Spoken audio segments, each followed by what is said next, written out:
first time with the mod. I mean, opening up Part Vision VODs on the new channel. I'm streaming in a different setup, which is why things are a little goofy. But as you know, always starts off with a little bit of technical difficulties. Today is gonna be a fun time. What's up, Eitan? Lazos, Tribe, Big Boss. Streaming on my lunch break, I appreciate it. Yo, we're here. What's up, Jamal? Oh god, I don't have my what's it called? Oh, I didn't link the things in the description. I should probably do that right now. You can't have a guest and not treat him properly. Yo, Havenly Demon, what's up? Where we at? Subscriptions. And then this video. Boom. And what time is it? Oh, it's 12:05. Whoa, I'm late, guys. What's up, Adibs? Working on a Saturday is rough, man. Keep up the grind. Shout outs to Raul. This is gonna be so good. All right, we're here. I am on screen. Is the chat work? Yeah, the chat's working. We're good. Okay. Oh yeah. This is what I was doing. 1 second, guys. As you know, it's the typical startup.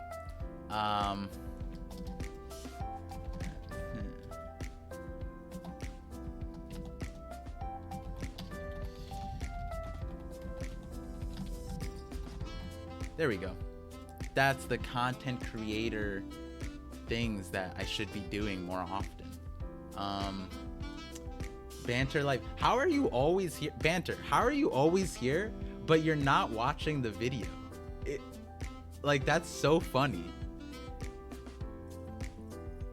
Damn, so early. Yup, we're here super early. I got a wedding to go to later today, so my chat was memeing me yesterday about all that stuff. But Professor Pardrip, it's Saturday. We gotta pull up. The professor's back. Par, what do you think of Onigashima being Pluton? Yo, we're gonna talk about. Okay, Onigashima aside, there's a whole conversation. So I don't know if you guys got to see the collab video that I did yesterday. It's posted in my Discord. It should be in the description of this video. If it's not, you gotta refresh because I didn't do it beforehand. You know me. Sometimes I goof. But I talked to Sai yesterday, and we had it was a 20-minute video that ended up being 2 hours.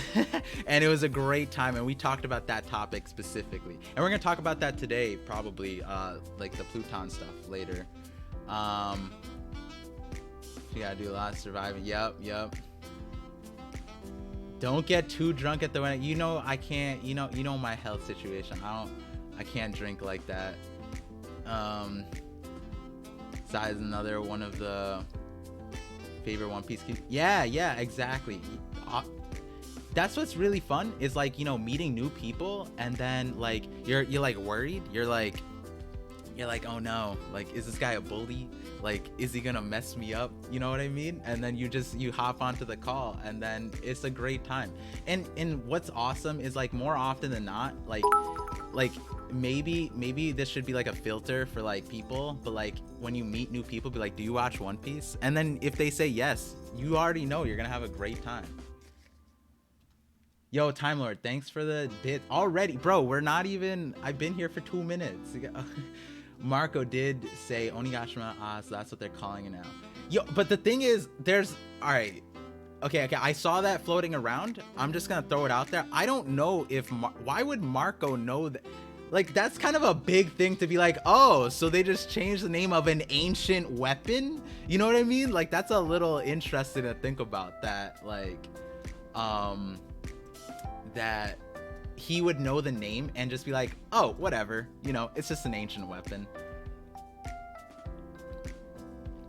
I also saw the idea that since Pluton refers to the underworld and Kaido and Big Mom are... Actually, let me look at the chat over here. I'm gonna pull this up over here. That way my head isn't like swiveling. You know, like you guys don't want to see my head just... Let's see. I saw the idea that since Pluton refers to the underworld and Kaido and Big Mom are under Wano and Magma, and Zoro's talking about Green Kingdom, that might go below Wano. It's gonna be a great... Today's gonna be a great stream, guys. So, all right, it's 12:10. I guess some intro stuff. You know, normally I don't like, that's not true. I don't like making the Voice of All Things like chapter oriented, because, you know, then, you know, it dies down relevance and, you know, we talk about different things. So we're gonna talk about the future of One Piece today. Oh my god, I always forget to do this. Okay. This is the proper intro. This is the proper intro for the VOD. All right, guys, thank you for tuning in to the Voice of All Things with your host, Parvision. Today, we will be talking about the future of One Piece after chapter 1053. And hopefully, you know, the conversation here will be something you want to revisit throughout the break, because we are in a 4-month dry spell hiatus. Oda's a menace. Like, the other part of it is like we didn't even get like foresight on this. He didn't warn us. He was just like, oh, by the way, this thing that's giving you life for the last however many years every week is gone for 4 weeks. Deal with it. Like, that's kind of what happened, right? Just a week before. But yeah, that's kind of, you know, what we're doing here. We're filling up that time with a lot of conversations. And as you guys know, if you're my viewer, if you're a new viewer, this month is going to be when I get all my theory backlog out. For months now, ever since January, it's like, where's the rest of the Sanji series? I'm like, I put out an hour and 30 minutes on Sanji. I need a little pause for that. But yeah, so the next part would be, I think I can actually lay out the itinerary of my videos, sort of. There's gonna be like in between videos that are like super, like maybe like 10 minutes, maybe shorter. And then if you guys aren't aware already, like on TikTok and my VODs channel. So my VODs channel, if you guys aren't subscribed to my VODs channel, here it is. Here I am. And I'm posting shorts and I'm posting more TikToks. But the itinerary for my videos is this Amatsuki video that I just posted, right here. This one. Right here. This video is the start of a grand conversation. So after this, what I'm gonna do is a video on the essentially Tsunachi. That is the starting part of that video, and how that relates to Wano's modern history, because this video relates to the ancient history, right? And now we're talking about the modern history because that's more relevant to today's story, right? And what's it called? Oh, the VOD channel here on my YouTube. Where do I go for this? Home. There we go. On home. My VOD channel is right here. Here, I'll link it in the Twitch because you guys are separated out for the YouTube. But the what was I saying? So that's one video. Then the next video is I'm highlighting the major videos. So the next video after that is the Void Century video. So that's the one that's after this video.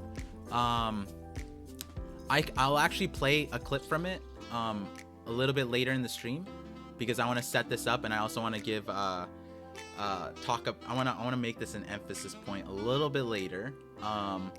But so here, I'll just bring it to the timestamp actually. Yeah, around there. So the video that's supposed to come after this one, it ties to the Amatsuki one, and it comes together in a beautiful way. And 1053 just added to the fire and flames of it, and it's going to be insane. And so after I get those videos out, then it's the Elemental Hockey. Elemental Hockey is going to be the next one. I'm going to refresh my original Elemental Hockey video, which is way like the first major theory video I made on my channel all the way back here 8 months ago. It's so big. At the time, I didn't have a lot of information. I mean, I think at the time we didn't even know like really King's race. We didn't even like really know like anything much about it. And so I'm gonna, you know, circle back to these theories, and the emphasis point that brings it back is actually Hyogoro, and I forgot how to pronounce it, Oniwa Banshu, Orochimaru's like ninja like crew. They're huge emphasis points that circles back to my Devil's Seed. I have to update the thumbnail for this actually, now that I think about it. Where's my Devil's Seed user?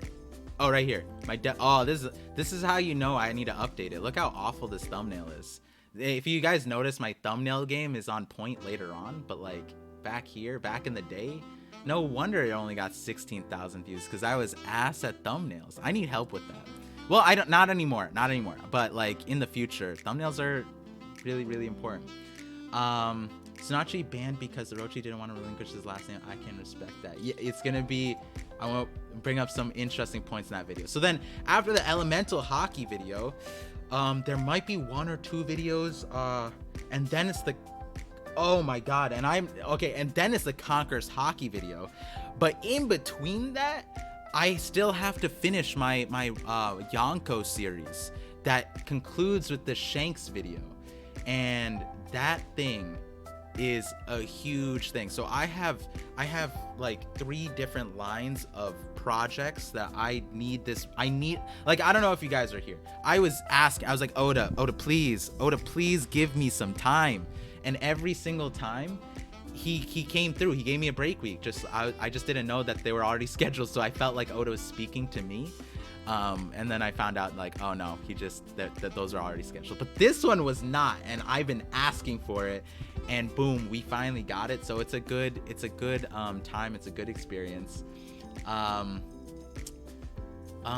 So yeah, I think that's like a lot of the things I want to announce. That's great for the VOD. But yeah, so now we're here talking about the future of One Piece after 1053. We're going to be bringing up some of this video stuff.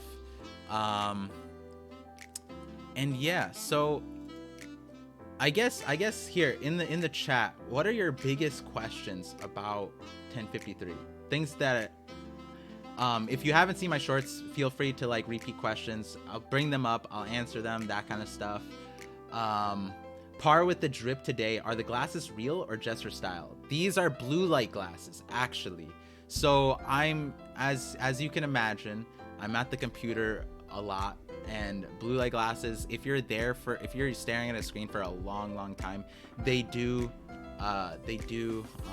make an impact, at least for me. You know, maybe it's placebo, but you know, there's some science. It doesn't, you know, there's the propaganda side of it where they're like, yo, it protects your eyesight, the UV light damage your eyes from the screen. That stuff isn't necessarily real, but your eye strain is very real.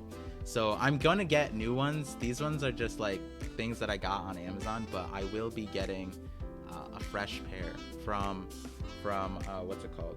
I Buy Direct.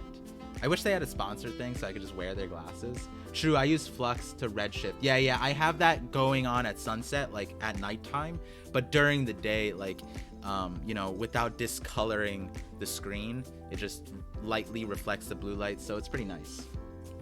No, it helps. I have the filters in mind. Yep, it does. It's definitely worth. I'm a video editor and look at the screen 10 hours a day, so blue light glasses are amazing. Exactly. When does the nitty gritty start? Are we talking about 1053 or are we talking about the stream? Is Green Bull a Logia that can just regrow his vines to reconnect himself, or is it the forest god fruit? We will be talking about that for sure. Pluton is the biggest question in my book. All right, that's perfect. What the hell Buggy did to become a Yonko? Blind Bandits, if you want to know, so in the after the stream, I talked to an awesome creator, Sai. He is right here. I talked to him. There is a very awesome long video that was very exciting. I agree the reasoning behind it, that they wanted to split up Kaido and Big Mom's bounty into. But we don't know if they I don't remember I was gonna go through and timestamp it, but I don't have time because the thing. I do remember that there was a fun one right here, but we talk about Buggy throughout it. Like honestly, like we're both on the Buggy supremacy boat right here. Like Sai's got a lot of great ideas about it too. Won't be able to chat since I'm driving, but wanted to support. Hey Trix, thank you, and I thank you for not texting and driving. I appreciate that. Every stream we get some good morals from the chat, and I just want to emphasize that we got reading is good, consent is important. I forget what the morals of last time was. I think last stream was moralless. No, I'm just joking, but like this one, don't text and drive. That's a good one. I'm sure no one else but Luffy will have a 1 billion berry bounty. Yo, it'd be crazy if Zoro hits it. Can Ryoku capture Luffy since the poster he have shows Gear 5? It's funny. I think it's a meme, but it'll be funny. But yeah. So I think like in terms of here, let's talk about the Buggy one a little bit. So I think that Buggy, the way that Buggy fits, right? When you think about it, my logic after 1052 is that in 1052, Kid was like, yo, we're gonna be Yonkos. It's cool. And so it's like, no, you're not. That's literally irony. That's situational irony that he said that like we're gonna be Yonkos, and then 1053 rolls around and then they're not, right? And so if you can imagine, if Kid and Law weren't gonna be the Yonkos, you have to kind of look outside of Wano. And outside of Wano, in terms of like controlling the world, Buggy's actually on top. Doflamingo's out. He was the man holding the reins to all the Yonko. And then after and then Kaido's gone, so Weapons and Doflamingo are gone, and Germa is the mercenary group holding the, like, supplying the world with people, and they're tied up in Whole Cake Island and nearly destroyed. So then Buggy just fit in everywhere, and it's just crazy because it's like he's just like a straight up menace, and he's been low key, and the term that gets thrown around is that he you know, essentially falls upward. Every time he falls upward. So it's just a great thing. It's just hilarious. But you know, and so again, we had a great conversation yesterday. Check out this video that's up there. And wait, do you guys hear that? Do you guys hear that? Oh my god, are we getting Buster called?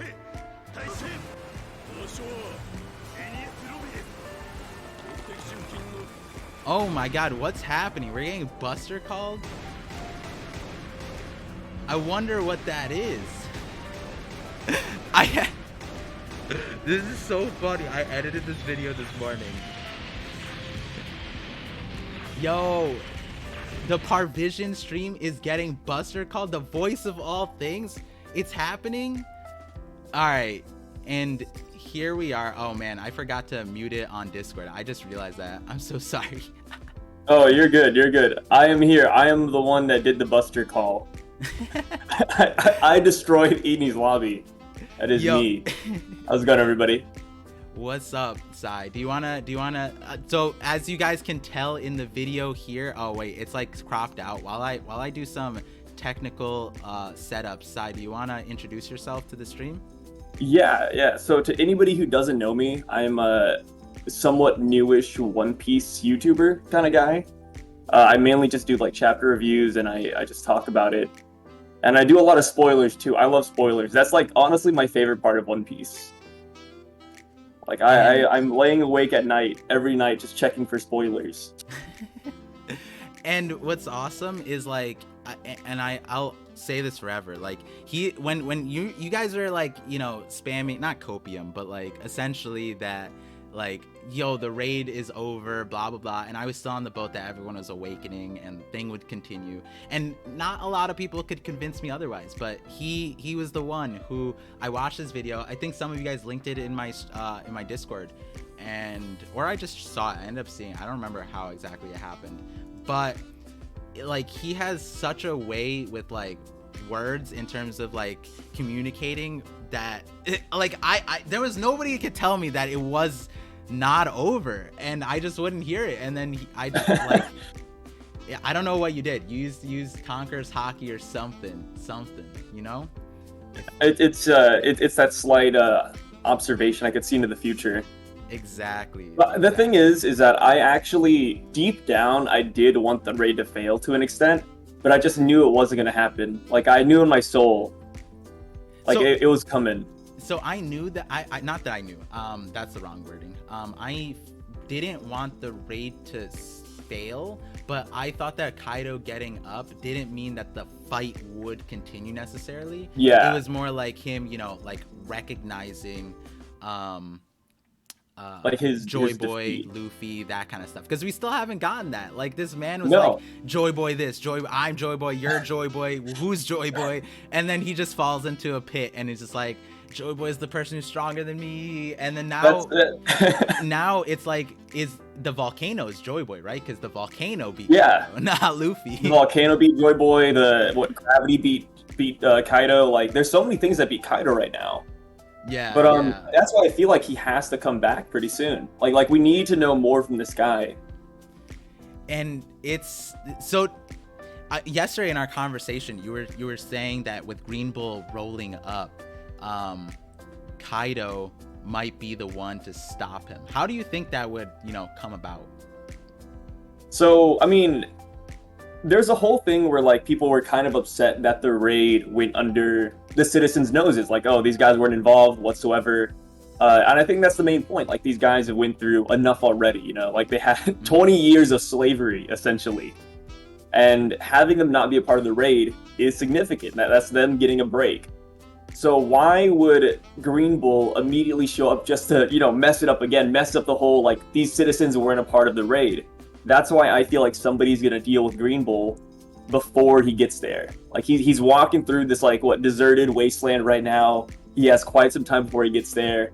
I think it's the perfect time for, not even just Kaido, like, somebody to show up and just 1v1 him. Whether it's a strong opponent, whether it's weak. I think just anybody showing up and fighting Green Bull would be really cool. And if Kaido shows up and he has that one-on-one, it might actually disprove the whole, if it's one-on-one, you know, bet on Kaido. Because people are saying that, like, hey, like, don't forget, like, you know, one-on-one, you always have to vote for Kaido. But at some point, like, somebody has to disprove that. Somebody has to be the person that takes over that title. Because titles were meant to be broken. It's like how Mihawk has, like, the strongest swordsman epithet. Somebody has to steal that at the end of the day, which is going to be Zoro. Somebody has to beat the one-on-one legend from Kaido. Yeah. So I think did I share with you the full sentiment I had around Green Bull and what his profession was beforehand? Yes. Okay. We talked about him potentially being a bounty hunter. Yes, I recall. Yes. Hey, here, let me just start a poll in the chat. I don't know if you guys seen the video about this that I posted. It was a short. Let me just it's a quick one, so I'll just play it on screen actually, real quick. So it's just 2 minutes. Oh God, you guys are gonna see my face. Oh no. It's all good. I'm gonna set up the poll while this video plays. Your face without the glasses. Yeah, exactly. Oh no. Talk about You're like Doflamingo. You can't be seen. Yeah, exactly. All right, guys. So check out this video. I'm gonna set up the poll. Why does it keep playing? So I want to talk about chapter 1053 really quickly. So if you haven't read it, scroll past this. So let's talk about Admiral Green Bull. It's funny because I'm watching like you on Discord, I'm watching you on YouTube and Twitch, so I'm like catching 3 different versions of you in different timestamps. He murdered everybody. Yeah. He no-diffed the commanders. Like a Matrix. And then he's drinking sake. He's drinking their sake while beating them, and he's basically eating them. If there were ever a pirate, it would be Green Bull.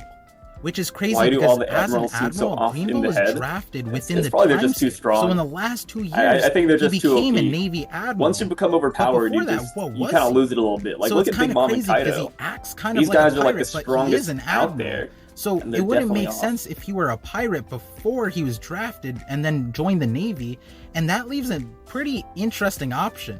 I think that he was a bounty hunter. I think he was probably one of the strongest bounty hunters. Marco's gonna show up which to makes solve a him and lot of die. sense too, because think about it. Zoro used to love be that a one. bounty hunter, and remember knowing what Oda Oda, said: if there- he he's weren't probably- a Greenball's probably pirate, just gonna he kill would Marco's- be a cop, or in the One Piece world, probably Navy. Like, that's really interesting to think about. And it gets even crazier because he might be a bounty hunter for people, but given his fruit, look, he's growing stuff as he walks, and we don't know what classification of devil fruit he has, but when you think about it, there's another black market for devil fruits too, so he might be a bounty hunter that also poaches and farms devil fruits, which would be insane. I can't wait to see more of Green Bull. And on top of that, if you're interested in my theories, go to my YouTube channel, because I'm going to... All right, so I put the poll in the thing. Let me know what you guys think, and I just want to start from there, because it's like, so in terms of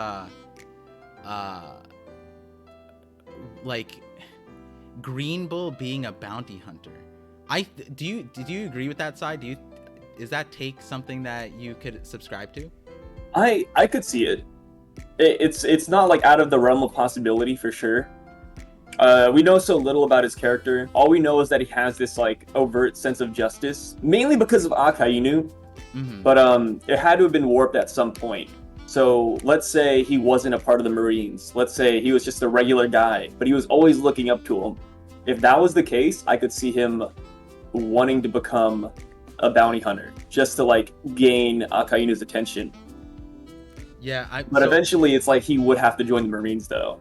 Yeah, so the way I'm thinking about it is like, when you really think about like what a bounty hunter's placement is, they're not disconnected from the Navy. They have to cash in their bounty. Oh yeah. Right?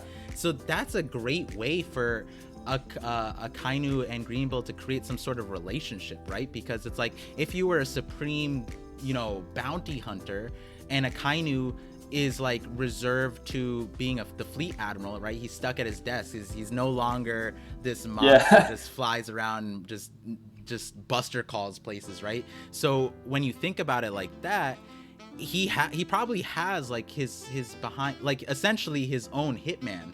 And Green Bull would be like, you don't just create that relationship out of nowhere. And it would be cool if like Green Bull was essentially, oh man, I have like lawn mowing people here. Why are they here on Saturday? Hey, I can't even hear it. You're all good. Okay, cool. What's it called? What was I saying? Oh. It'd be really cool if Green Bull and Akainu had like a little brother, like big brother kind of relationship. Like Akainu going into the into the Navy, right? Like, we know like Garp became friends with Roger, right? Like essentially they were friends, and I'm sure Akainu had his own parallel of that. And I think that's a great way for this, like, this little part at the end of the chapter where, or not end of the chapter, where he's just like, ooh, like, he's sure to give me an attaboy if I bring him this brat's head, right? It's kind of like a dog playing fetch, almost, like, you know what I mean? It has that kind of relationship. I really like it, because I'm wondering if Green Bull is defeated, will Akainu actually be like, hey, I gotta go and like get whoever did this, I gotta get revenge? Or do you think he would just stay in the office still and be like, oh, what an idiot? I could see it going either way. I think Akainu is more like Kaido in the sense of like, when Doflamingo got like captured or whatever, Jack went to go free him, but Kaido was like drunk and he was like a mess, and he's like he didn't even give him the benefit of the doubt. He's just like, I can't believe you lost as such a weakling. You know what I mean? I feel like Akainu would have that kind of energy. Well, at the same time, I always get reminded of when Jack got whooped by the Scabbards on the rooftop, and then Kaido's like, hey, like, I gotta cut this fight down right here. Like, I'm not gonna let you take down one of my proteges, like one of my best men. Yeah. I think he just didn't like Doflamingo, to be honest. That's it's you know what's also interesting is that a lot of people would say that Green Bull's appearance reminded them of Doflamingo too, like even with the spikes and like the way the string thing works. So maybe it's interesting, because like so then the question becomes, right, like you were saying, if Kaido shows up, if Green Bull has a future in One Piece, it doesn't make sense for his plot line to be concluded right here, right? Because like the way it's showing up, he's rolling up on Wano, and it's like very soon he's gonna be there, and it's like I don't think that we're gonna get such an explosive situation where he loses, right? But if he wins, it also doesn't make sense. But he can't like die here, right? It wouldn't make sense for Green Bull, someone who's introduced as a silhouette, to introduce in a chapter like this, and then for him to just be dealt with like a few chapters from now, right? Hey, don't forget about CP0. But all right, but he's on a different level than CP0 though. That is true. I agree, yeah. No, I totally feel you. That's why I feel like he will be in the desert. He's gonna fight, possibly Kaido. He's gonna beat Kaido, but he's also gonna be like severely wounded. And he said, "Hey, I'm just gonna take this trophy and I'm gonna get out of here." I don't know the extent of it, but I just can't imagine him getting to the festival and then getting jumped by all the boys. Yeah. So and then that goes to another question, right? And we talked about this a little bit.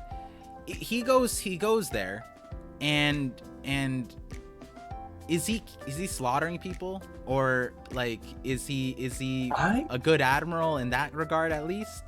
I think he's gonna hurt a lot of civilians. I honestly do. Like what he said last chapter. He said, "Hey, like I love how Akainu does things in a really flashy way. He goes to like the extremes, and Akainu isn't avert to not attacking civilians for the sense of justice. Like if he has to sit down and say, hey, I'm gonna have to kill like 5 civilians, but I'm gonna capture Luffy, he's probably gonna do it. Like he's not even gonna hesitate. So I feel like Green Bull might be the same way. Akainu kind of had restraint. He's like, I can't just go nuts. But then once the momentum came, he's like, ain't nobody stopping me. Everyone's dying if you get in my way, right? And so then if we're feeling like Green Bull is the next level, then he's probably like, oh, I don't need momentum. I am the momentum, But hold on, real quick. Shout outs to Hidden Island. Do you know who Hidden Island is? Yes, I do. I follow him. Yes, he is an awesome creator. Great guy. I don't know if I need him to announce his thing. Have you announced your secret yet? Like what you're doing for the rest of the month, Hidden? Because like every single time I bring you up, I just want to mention what you're gonna do because it's so hype. But he came in the chat and he said we're gonna get so we can agree now that we're gonna get Zoro versus Fujitora, Sanji versus Kizaru, and Usopp versus Ryokugu. Aramaki versus Usopp. I can't. Who has the stronger plants? I don't know what's happening here. I feel like I'm adversely affecting other people because I don't feel like that's something Hidden would say normally. I feel like that's like a Parvision influenced answer. Usopp versus Green Bull. Oh wow, super chat from 3Day. I said I was gonna read it later, but since I'm looking at the chat right now, I wonder if Green Bull has a modified Devil Fruit or Dr. Vegapunk. Seems like he is awakened all the time. Oh yeah, that is a good point. Like that's an interesting perspective. Do you think he can't when turn he was off? Introduced? Oh my god. He mentioned Vegapunk. Is that why he flew to Wano? Because he didn't want to like the ships would just become greenery? Because he can't turn it off? Wait, that wouldn't be bad. That'd be kind of cool. Yeah. Wait a second. That's a really great observation you had. Because like in this last panel, it's not off. What about in Udon? Was it like, I mean, maybe when he's using his... No. Even when he's in Udon, there's greenery around him. Oh my god. The whole place is like a forest now. Huh. That's a great thing to look at. Hidden Island said, not yet. I'll be mentioning in the next episode. Okay. Oh, wait. Yeah, what up? If he was always awakened, though, wouldn't the Reverie be like a giant forest, though? Here, I just thought about that. Because when he was introduced as a silhouette, there was nothing there. Yeah, 905. They were in a courtyard, though, so maybe... That is true. And maybe Oda, like, maybe that, like, honestly, that's like a retcon I'm willing to accept, because that is, like, if he were to just show us, like, that kind of stuff, that's a telltale of, like, his power, you know what I mean? So if he were to, like, just hide that and be like, oh, like, I couldn't really show it to you, I would accept that. That's one of those things I'd be like, all right, whatever. But they are in a courtyard, so maybe, like, since it's already, like saturated, you know, it can't really do anything. And Blind Bands brings up a good point. I brought it up yesterday, was that Imu's room is full of plants, the Chamber of Flowers. And so I just have a feeling that the next leg of One Piece is going to be heavily tied to nature in a lot of ways. And that's why my elemental haki, nature haki thing is in play. Have you heard of, like, I think I brought it up, like, briefly, but I kind of, like, blindsided you with it a little bit. Did I ever, like, fully explain elemental haki with you? You did a little bit, but I think I got the gist of it. And I do like the idea, because you have characters that would have, like, or at least you could see them being set up for certain elements later on. Like Luffy's being fire and etc. Like, I think that'd be really cool.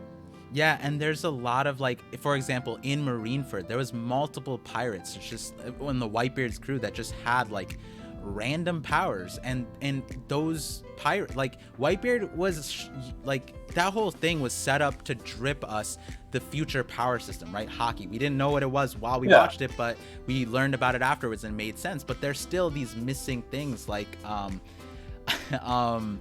there was one guy, I forget his name, Mick Guy. McCree? No, not Lightning McCree. That he has lightning. Wow, I just typed in lightning. McGuy. Wow, I typed in McGuy light. Is his name Thunderlord McGuy? He's on the Whitebeard Pirates crew, and he was just, this is his, like, only panel where he just has, like, lightning on his sword. And it's like, how does that happen? But so here's, like, a leak. I always do this on my Voice of All Things streams, where I have, like, I mentioned, I don't know if you were listening to, like, the itinerary of my videos coming up. Yeah, I did. Yeah. But essentially, originally the question was like, how does elemental haki exist in the power system? Is it a fourth kind of haki? That's what I said before, but I don't think it's a fourth kind of haki anymore. I think that it is related to emotions. So depending on your emotions, you can manifest a different kind of energy. And the way it all connects to the existing power system is Rio. I think that Rio is the basis of elemental haki. So when you think about Rio, and you think about how we were shown McGuy is coating his sword in lightning. That's not too different than Rio. And so the next step of Rio would be like, yes, you have your base set of power, and all it takes is, like, depending on your emotion, whether and this is in, like, my Sanji video, my mega, it's like an hour and 30 minutes long, but I have 3 parts to it, where essentially I think that Oda based Sanji's, or not Sanji, elemental haki, or haki in general, off of this book by a famous French philosopher, René Descartes. It's called Passions of the Soul, and in it there are, like, little lines that are just, like, descriptive of how Oda demonstrates haki, and when you get into Rio, it gets even more, and it all collides with Sanji, because Sanji would be the first user of elemental haki on the crew, essentially, because he had the Diable Jambe. And the thing about wait, can you hear the no. Okay, good. He's just, like, rolled up to the window and just, like, start blasting the thing. He's, like, waving, he's, like, knocking on the door. Yeah. But so Sanji has the Diable Jambe, and what's very interesting, I forget what chapter it's in. It's in, like, 300 something, it has to be. Or no, 395. So it's, like, 4 something, where when he attacks Jabra, Jabra notes that he took internal damage. That, like, if you were to just I remember that was cool. If you were to just take, like, a fire thing and just hit somebody with it, they would be burned on the outside, but then to be internally damaged, that's Rio. That is 100% Rio. And I think it makes sense, because for you to use Rio, you have to, like, release, essentially. That's kind of what Hyogoro was explaining to us, like that kind of like a release of your spirit, let it flow. And Sanji is the king of letting his emotions flow, and so that's part of that Sanji video. And so I just think that elemental hockey is like, it's going to play a huge role. And the biggest person, and I was saving this, was what do you think Dragon's power is? It's got to be wind related, right? Like, that's all we really have to go off of. But I think what we do have to go off of is it definitely leans towards wind related, whether it's like a ancient Zoan, a mythological Zoan, or just a straight up Logia or Paramecia. Okay. So I think in terms of like because a lot of people say like it's an air fruit, a wind fruit, whatever. Yeah. Right? But for me, that's like a Logia. Like I think it's impossible for it to be that, because Caesar exists. Caesar's fruit is the gas fruit, which is essentially air control, which is essentially oxygen control. He can control all gases, so he can create wind. He can, if Caesar wasn't so like essentially a one-trick pony as a chemist, he could create storms. He can create lightning clouds. We see Nami do that. They taught her that on Witheria, right? And so for me, that from the once we saw Caesar, Dragon's ability, a Logia thing, it got completely knocked out for me. And then there's the Paramecia, but I don't think it would make sense for him to be a Paramecia necessarily. And that's where it's like, yeah, he could be a mythical Zoan, he could be that. But I've been having this feeling that like he might not even have a devil fruit. He just might be like the elemental hockey master. Like if we're saying Shanks is Conqueror's hockey, observation hockey, like that master, then Dragon is the king of elemental hockey, which would be the armament hockey side of things. And the reason why I say that is because when you think about Fishman karate and like that's essentially Rio too when you think about it. And it's not exclusive to Fishman. It's Robin is able to use Fishman karate. Koala is able to use Fishman karate. So we just found out that Fishman karate is not exclusive to Fishman. So we have to realize that there has to be some way that normal people can do it, and it must be hockey. And the thing is, on Dragon's Island, Baltigo, he's training an entire army of people to use like these abilities. Essentially, we saw like in the midst of training, Sabo was one of the people, and then by the end of it, I don't know if you remember, or you probably weren't watching the anime for this, but even in the manga panels, they show when Sabo was in Dressrosa and they broke the stadium. Rio is not shown in the manga or even in the anime. Now that we're seeing it, Rio isn't like in the anime they are showing it, but like in the manga it's not shown. But when Sabo did that, he did the dragon's breath, and there was wind being pumped into the Colosseum, and that is also in the manga panels too. And it's like, wait, that can't be Rio, because we're being shown wind. So what, Sabo also has a wind devil fruit now? No, he can't. He has the Maranomi. He didn't blow up. So I for sure think like that elemental hockey is gonna be in the game. And that's where like Green Bull's power comes into play too, because like that point of it not being turned off. The other part that I'm thinking about is that you watch Naruto, right? Yeah. So like, Sage mode. Yeah, like, Sage mode. Yeah. Essentially, it's natural chakra, right? It was something that just in the midst of Shippuden and late in the like second half of it, we learn about like Sage mode or whatever, and people are like, "Yo, how are we gonna get introduced to elemental hockey this late in the game?" It's like, well, they did that in Naruto. They did more than that in Naruto. We went to god levels in Naruto, so why can't? Yeah, and we found that out like near the end of the series too. Yeah, and so like I think that there's so much left to One Piece that we were talking about it yesterday, and we were talking about it in terms of the Gorosei, and it's just wild to think about that. I'm explaining this thing, and there's so many people who believe it, and I believe it, and that's a whole power system that needs to be exposed. And And so yesterday we were talking about it, and I just want everybody to hear your take on the Gorosei, because oh my gosh, I think you explain it really well. But like it's a real take. Yeah. I agree with it. It is a real take. Yeah, and so I just want you to explain like your full perspective. Give us the whole rundown of the Gorosei. Like to sum it up, and then I will dive into it. I think the Gorosei is very incompetent. They haven't done a singular thing right in the series of One Piece. Whenever they show up, they lay out the plans. They say, hey, we're going to do this. We're going to capture Nico Robin. We're going to send people to this island. And then the exact opposite happens. Like, these guys are like Usopp. They keep on speaking these, they keep on speaking facts, but just nothing happens. They are just very incompetent. They're a really bad group of elders. I like to think that eventually they'll shine. They might even be really strong. But as of right now, I just don't think we've had anything in the story to prove us otherwise, or prove that they actually get things done. Like, if I was Emu, I'd be upset. Like, I would look at these 5 elders and I'd be like, bro, like, what are you guys doing? Why are you still here? Like, Luffy has another bounty. Like, why not send somebody here? The Gorosei are just a face.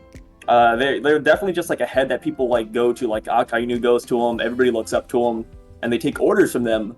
But at the same time, it's like the orders they're giving are horrible.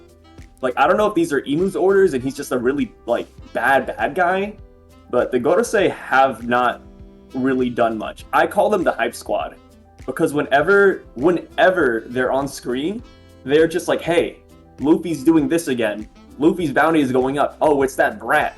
Oh my gosh, he took down Kaido and Big Mom. They're just hyping up Luffy. Like, that's all they have done throughout the entire story.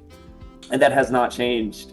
And so you don't think that they're like, okay, so I think that there's 2 radicals, right? Either they're really, really strong, or they're fodder, right? Which side are you on? So for me, I want to believe they're strong. I think it would be nice if they were really strong. But as of right now, they have shown us nothing for me to believe that. Like, at this point, me thinking they are strong endgame villains is essentially headcanon. Like, I feel like, Zoro kills Kaido guy right now. Like, I just feel insane. But I want to believe they're strong, like, deep down. I want them to give a fight. Because I look at that dude with the sword, and ever since we met him, I was like, that's going to be Zoro's opponent. And I still feel that way. But as we're going to it, I'm like, by the time we enter Rijois, this guy might just break a hip. Like, he's gonna like, pull out the sword and his arm's gonna snap like a twig. like Zoro's gonna like look at him and the guy's gonna pass out. Not the senior citizen take. Yo, guys, the yesterday he called this guy Mr. Dingleberry. Like, this Sai is not chill about this slander. I don't like the Gorosei, man. People say it's slander, but like, it's a fair take. You can't disagree with that. And so in terms of power, right? If they're not like incredibly strong and they're like senior citizens, right? Is Emu strong? What do you think about Emu? I think lore-wise he should be strong, but when you look at the silhouette of Emu Samba, the guy's like 2 feet tall. The guy's like, shaped like a triangle. Like, I just can't imagine a character like that to be strong in the world of One Piece, because normally we've been kind of indoctrinated where every character is big, they're brooding, they're kind of bulkish, like Kaido, Doflamingo, pretty much everybody that Luffy has fought so far has been this massive towering figure. And then on the opposite end, we have Emu, who is almost like a spear. Right. And like spear shaped, I guess. I feel like he will be really strong. He's definitely like an endgame villain. He has like the dual pupils. He's been silhouetted for like 100+ chapters now. I feel like he's gonna be really strong. So, and I feel like he might have information though, for sure. It's weird because, the Gorosei being this like incompetent, possibly fodder, possibly senior citizens, Dingleberry, all the slander, they have to accept it, right? Yeah. The thing was, like, beforehand, I had the feeling that Emu was not super powerful because the way the power, the hierarchy was, like, if Emu needed to control the world, why have like these 5 elders essentially control everything, right? Why, like in that one panel in like I think 908 here, let me just go to it, where they just like the Gorosei are like, tell us what to do, tell us what we need to get done, right? And when you have a power structure like that, it's not very, like, you know, usually if the person's very powerful, they'll just take care of itself. I mean, we saw that with Kaido, right? Kaido is just like when he went to Okobore town, I forget why he went there in the first place in like chapter 920, when like Luffy first smashed him. I think like he got news and he's like, all right, I'm going, you know what I mean? Like that's because he's super powerful. And oftentimes it's like Doflamingo, same thing. It's like, yes, he delegates power roles out, right? But when he heard about Punk Hazard, what did he do? He left Dressrosa. Man was Spider-Manning off of clouds across the Grand Line. That is, you like, if that does not tell you that Doflamingo is set up to be super powerful, I don't know what it is. And it's like Imu's here sitting like, okay, Sun Gods showed up, like we don't know if it showed up at God Valley, but all these like Marineford, like I don't know, it's like, why not just show up and just put the banhammer down? I feel like the reason why he hasn't shown up is because he is the Void Sentry. Like he must have been a part of it at some point. Why would the Gorosei and you know etc., like the celestial dragons in a way, look up to this guy? It's probably because he has to do with the Void Sentry and the formation of the world government. I want to take a guess. You know, like everything I'm saying is kind of a reach because we don't know anything about the Gorosei or Imu, so it's all kind of like, you know, headcanon right now. But if I had a guess, I'd say this guy is somewhat immortal. He was there during the Void Century. Perfect. He might have a certain appearance that, you know, like will give away who he is, and that's why he doesn't leave that room. That's why he doesn't show up in front of other people. I think his existence itself would prove the Void Century. Now that immortal take, do you think? Okay, so this is like, you know, two things. Yeah. The Eternal Youth Surgery on Imu or not on Imu, or do you think he's just like just on its own is just like immortal?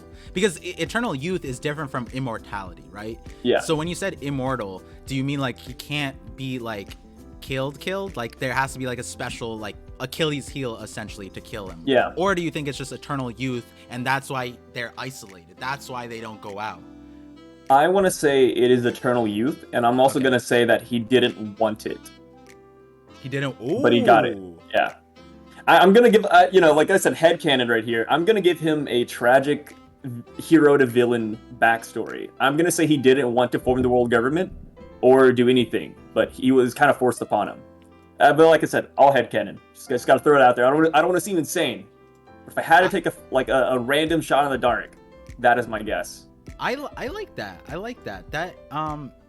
That fits in really, really well with my idea of the Void Century. Actually, I think that it was a situation that was handed to Imu, and like they like, what are they supposed to do at that point? Like, you know what I mean? Yeah. It's kind of like, and I think a lot of the things that we've seen of what's it called?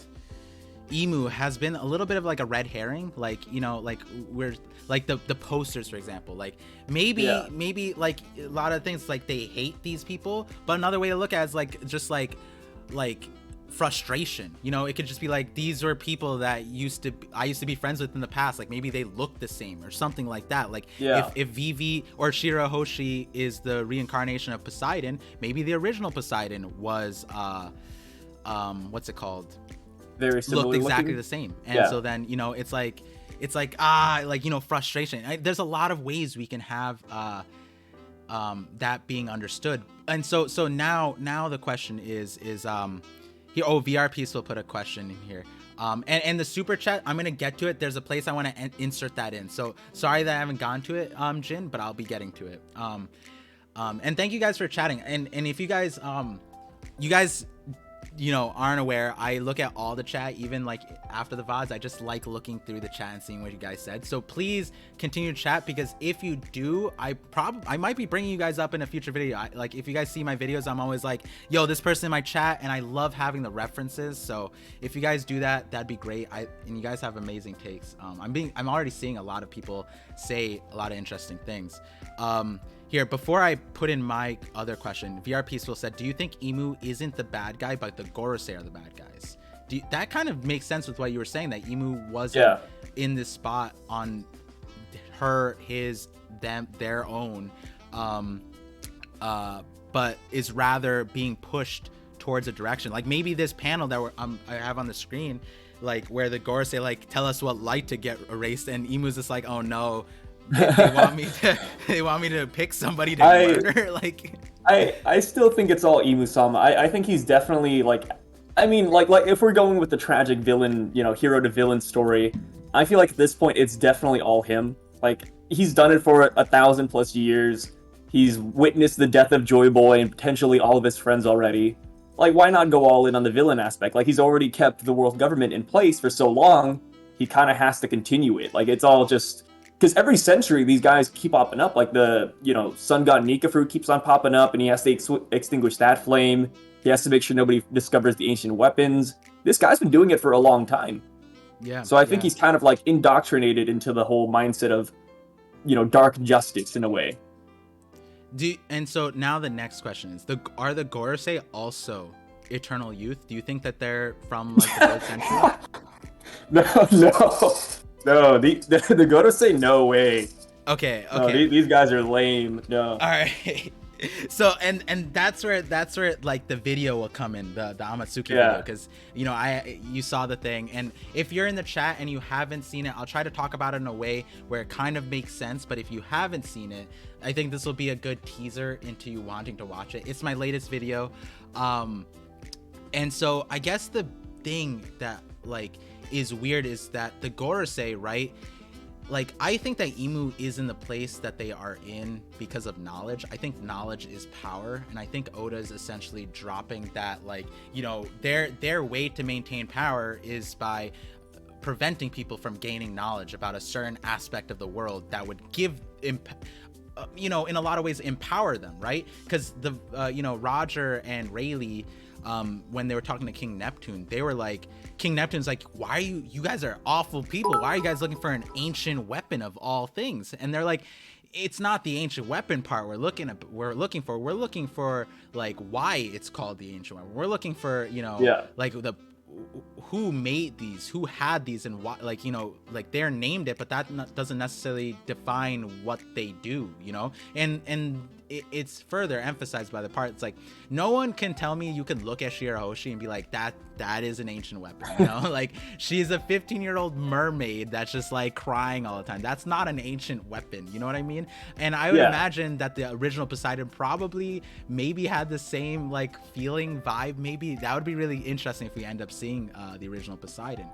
But so I think that their hierarchy is probably knowledge related, which is it gets confusing, right? Because it's like, they're in this spot just off power, but then they're controlling these admirals, right? We're seeing Greenbow, we're seeing Akainu. Like, can Akainu just walk up to them and just no-diff them? Is that what we're saying? Like, so what's preventing him from doing that? I think just the balance of the world. Like, by the end of the story of One Piece, I think that the Marines and the admirals still need to be a thing. I think we just need to get rid of the world government.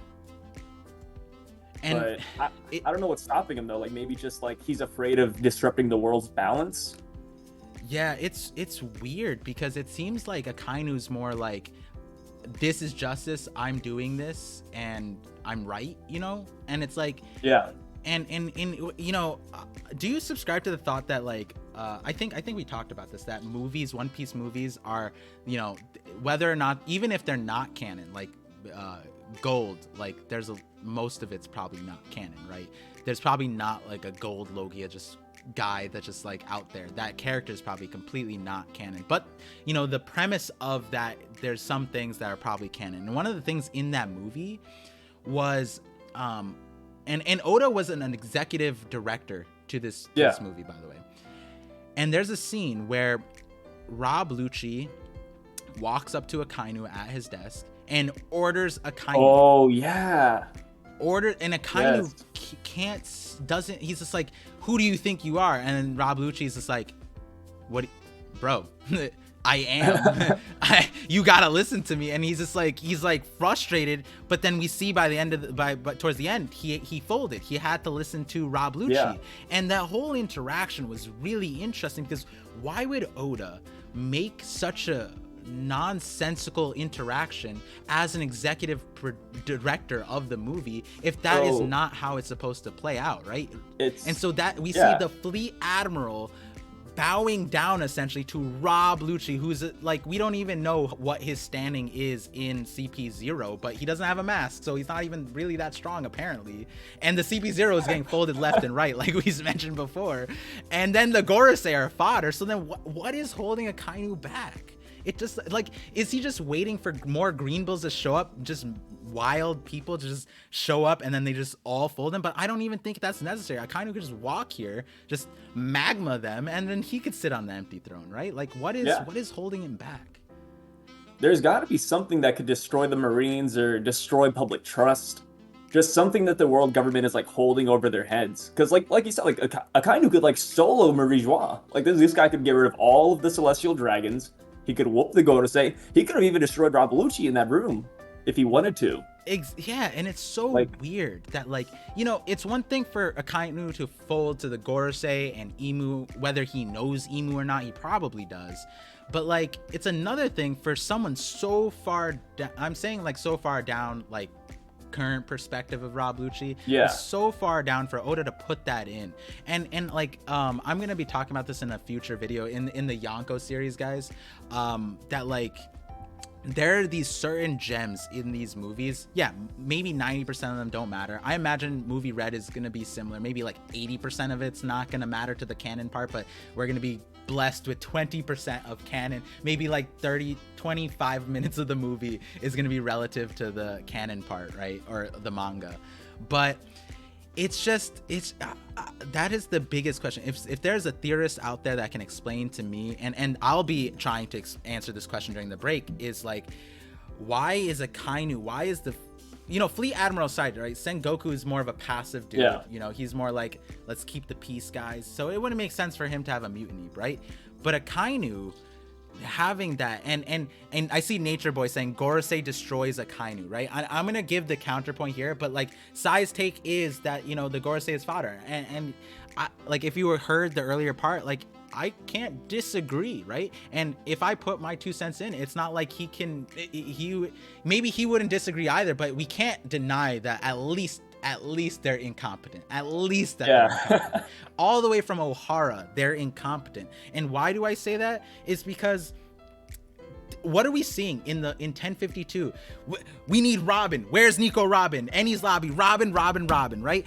Bro, they could have just captured people from Ohara, but instead they ordered everyone to die. You can't tell me that the 3 admirals, right, at the time they were vice admirals, 3 admirals show up to Ohara and they can't capture an island. There's no did you see what Aokiji did to Marineford? There was a tsunami encasing Marineford. Aokiji could have just done that again. You know what I mean? He could have done anything. And so like, why are the Gorosei so incompetent from like day one? Like, and it's growing, and you can't deny that. And then it questions like, are they even strong? Can they even do things? And so now that goes back to my things, right? So Emu, actually let's address this super chat real quick, and then we'll hop back into the Emu thing. The person asked, did you guys see the Sabo poster? Thoughts? So let's just talk about that, and then I'm gonna jump back into the Emu conversation because it is related to the, you know, current stuff. We saw the poster. I think it was a Revolutionary Army base. I think like it was a place that they liberated. So what do you think is going on there? Because it's not. Is it a bounty? Do you think it's a bounty, or do you think it's just like? I think it's too big to be a bounty poster, and it looks like it would be such a candid shot of Sabo. I feel like they're just celebrating Sabo. It's kind of like how Luffy liberated Dressrosa and then they put up his statue. This country probably doesn't have the same liberties, so they said, hey, we're just going to throw him up on a wall like graffiti art. That's what I feel like is going to happen, because he freed the country. I'd put him on there. I haven't heard that. I mean, I wasn't connected to the internet for the last few days because of the wedding. Oh, you're good. But that is wow. That makes a lot, because if it's a Revolutionary Army base, so this is probably the place he lived. Yeah. And so to commemorate him, that's just wow. That's a great point. That Oda's a menace. If that is the case, Oda's a menace for us, because everybody's like, Sabo, do you guys see Sabo? Is he dead? Is he alive? Is he wanted? Yeah. Is he this? And meanwhile, he's like, nah, that's just a commemoration, because Sabo's just the GOAT, and he's like literally their sun god Nika, essentially, right? Because he showed up, he solo doloed their oppressor, and he's Sabo's their sun god Nika, the warrior of liberation, when you think about it. Yeah, and plus, like, I feel like if Sabo was dead, I feel like they would have been looking at that, at that memorial there with different emotions. Instead, everybody was kind of focused and shocked on the newspaper instead. Yeah, that makes sense. Yeah. And I just want to shout out Brother Ship's comment. Size getting my subscription after this. I appreciate it. A logical explanation. Nice one. I actually laughed a little bit at the comment below that, saying, imagine a senator carrying a sword, referring to the Gorosei. I love the slander. It's so good. Like I said, I want them to be strong. I just can't see it. But yeah. So that. Okay, and that's I just want to clap for that, because that I've been so dead. Like, I think what it is the framing of Sabo, right? Like, he was at Marriage-wa, the Reverie, and then Fujitora, and then fought them, a dragon's face. So we're just conditioned to think something either amazing, awful, and then Greenville said the world is like messed up right now. Yeah. And so we're like conditioned to like, oh no, Sabo, oh no. Meanwhile, you're like, nah, guys, no.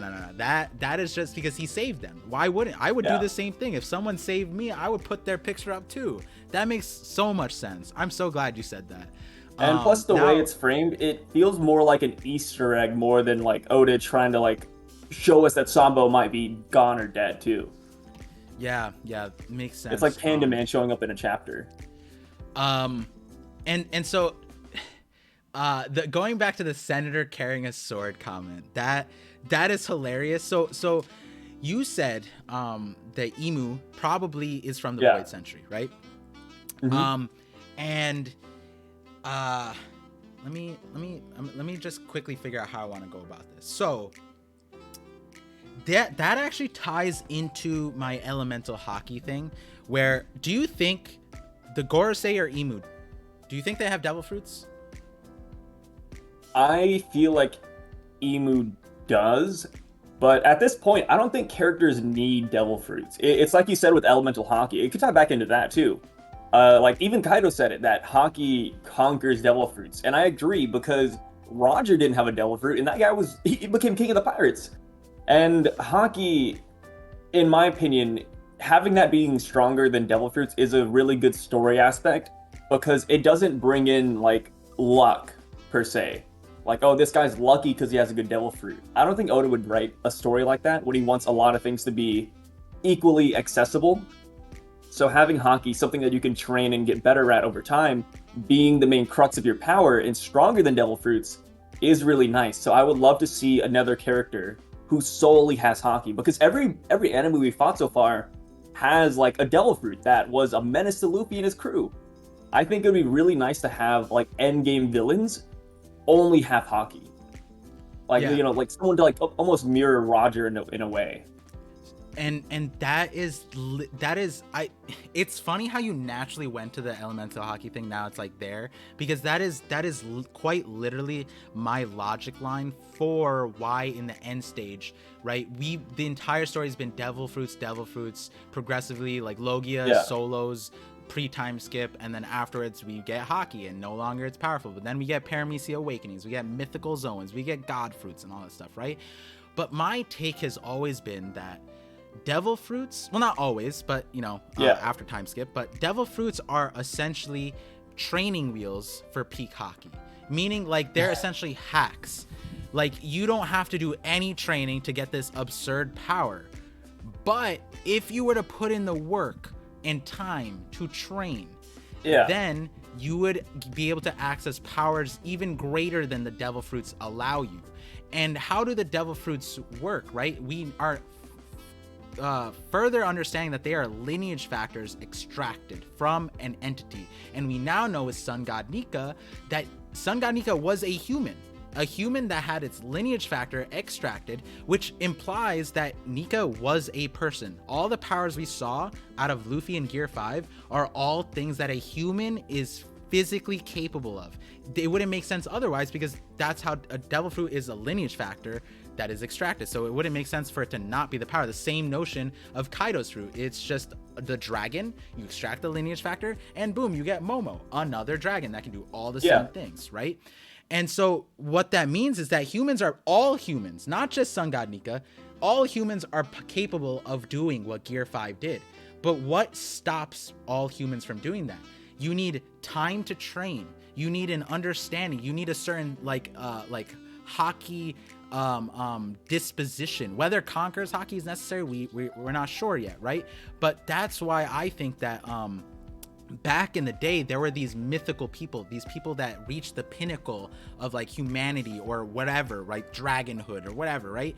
And they had peak hockey, and then their lineage factors were extracted and creating the devil fruits. And that's why I say the devil fruits are training wheels for peak hockey, because like you could get one of these fruits, and we see it with Caesar, we see it with Anel, right? You become, and you mentioned with Buggy, you become locked in on that thing. Why in a human's lifespan, why would you need anything else? I have this broken power. Why would I need to train? Why would I need to do anything else? Anel thinks he's a god just because he's lightning, but then he forgot that they're rubber people, or he didn't know that they were rubber people, right?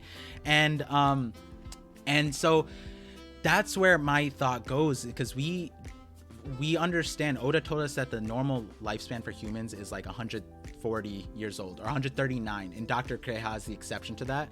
But we do know a race, giants are a race of people that have triple the lifespan of humans. And that's why, again, Elbaf is another thing that falls in this theory, is another group of people that may have elemental hockey, because they have longer lifespans. They have the time to train this thing. And what's really crazy is that, I don't know if you remember this, but on Little Garden, I forgot their names. Doki and Bragi. Yes, they used Rio in the anime and manga. I don't know if you remember, they used the Koku Sovereign or whatever. Exactly what Kaido and Big Mom did. Yeah, and it's shown in the panels in the anime, the exact animation that would be used for Rio pre-time skip, if it were a thing. They used the exact thing, and we never got the explanation. But here we have giants using what I'm saying is the precursor to elemental hockey, and these giants aren't necessarily super old, and they're recluse too, because they just decided to like, oh, we're gonna spend 100 years on this island or whatever for fun. And so now going back to the Emu thing, if you're saying Emu is from the Void Century, I think Emu would be the like absolute hacks of elemental hockey, like everything. I don't think that they necessarily would need a devil fruit, and that's where the nature part comes into play, because I think that in terms of the elemental hockey stuff, it's Conqueror's or hockey in general is manifesting your will to like strengthen yourself, right? Observation hockey is to sense other wills, right? Or spirits. Conqueror's hockey is then to affect the other spirits. And now we get to Rio, which is bringing your spirit out of you and flowing it out, right? And the next step of that would be manipulating the energy that's already present, the spirits that's already in the world. And that's where I think Emu is going to play. And the reason why they have that power is because they've lived long enough to be able to train, to be able to control that thing. And whether or not they already had that power, I just think that Emu might be the pinnacle of that hockey sense. And it's going to be really interesting to see, because like we're saying, like we don't even know if they're fodder. Well, Emu's separate from the Gorosei, right? 1,000%. Yeah. And so now this transitions to the video where if you guys are in the chat, the latest video I put out was essentially saying that I think that when you look at Wano, the Kozuki the Kozuki have the supremacy. All the daimyos respect them, where they're literally fighting for the Kozuki to survive. And the thing is, there's a clan that's not present, but has been mentioned scarcely, and it's tied to Toki, the Amatsuki clan. They were present in the Void Century, but from Toki understanding, they were not on Wano, which is really weird. How is a Wano clan in the Void Century not on Wano, but they're part of Wano? Like, that doesn't make so much sense. And then what you got to think about is, what does Amatsuki mean? Amatsuki means heaven moon. And what's really crazy about it is that heaven moon uses the same kanji for the celestial dragons. The first part uses the 10 kanji. Again, if it's hiragana, if Hidden Island's still here, don't roast me. I'm so sorry. I am not a Japanese speaker. I don't know Japanese like that. I just remember, like, I'm hoping this is kanji, but it uses the same kanji as celestial dragons. Celestial dragons isn't that's what we call it, but it's actually the heavenly dragon folk, just like heaven moon, Amatsuki, celestial dragons. And I believe that the Amatsuki was the royal family of Wano that left Wano to become the celestial dragons. Not too different than what the Don Quixote family did in Dressrosa. Not too differently than what the Nefertari family was supposed to do in Alabasta. And what that alludes to is that this in 1052, we get a good image of this guy. This, I'm naming him Amatsuki Zero now. People call him Philip. People call him Gandhi. He is now just say Amatsuki Gandhi or Amatsuki Zero, whatever you want to call it. I think that he is Amatsuki clan. And I don't know if he's an original member, like from Toki's era, and he's long lived, because, as Sai was saying, like, he thinks that they're senior citizens who are just fodder at this point. But there's also a world where the Gorosei are from the Void Century and they're just incompetent still, right? Like, I don't know which one is worse, but I think this makes a lot of sense, and I put a lot of reasoning in, so I'm not going to explain all the reasoning here for the sake of time. So go watch that video as to why it makes sense that this guy is that person. I mean, the popular theory is already that he has the Shodai Kitetsu, and so I put a lot of explanation into why the Kitetsu family probably has ties to the Amatsuki clan. And so now going back to you, Sai, does that make sense to you after you watch that video? Does it make sense to you that this guy is Amatsuki? So I like everything about Amatsuki. There's nothing to really super convince me that he's Amatsuki Zero quite yet. Okay. But as far as your theory that the Amatsuki clan were celestial dragons, I 100% agree with that. There's no reason why Toki wouldn't be there. Like you said, the naming makes a lot of sense. And also, that happened, she was out there during the Void Century when she made that skip forward. I wouldn't be surprised. Like you said, like, she's one of, like, the founding families, because we know these families came together and they created the world government. So that must mean that somebody in her family, or probably her and a bunch of people, were representatives of Wano. And then, who knows, things just went bad, they went south, Toki jumped to the future, and then tried to make her way back to Wano. But by the time she got here, all of a sudden, like, everything has changed. Like, the Kozuki clan took over, and etc. They had to make the poneglyphs, like you said. Which I have to say is, it's a really well-researched video.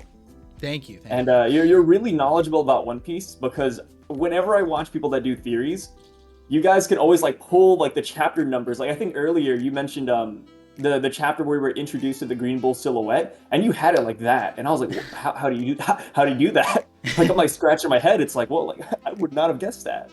Like, Green Bull chapter 5. I don't know. Yeah, that's what helps me out with a lot of a lot really of people ask me how I write my scripts, because, like, the research. Yeah. The thing is, like, once my memory is like a lockbox. So, like, if I go through it, especially in, like, the last month or something, it's locked in there. But then when I write my scripts, I don't have any windows up. I just straight type. I straight type from memory, and then I go back and just fact check my memory.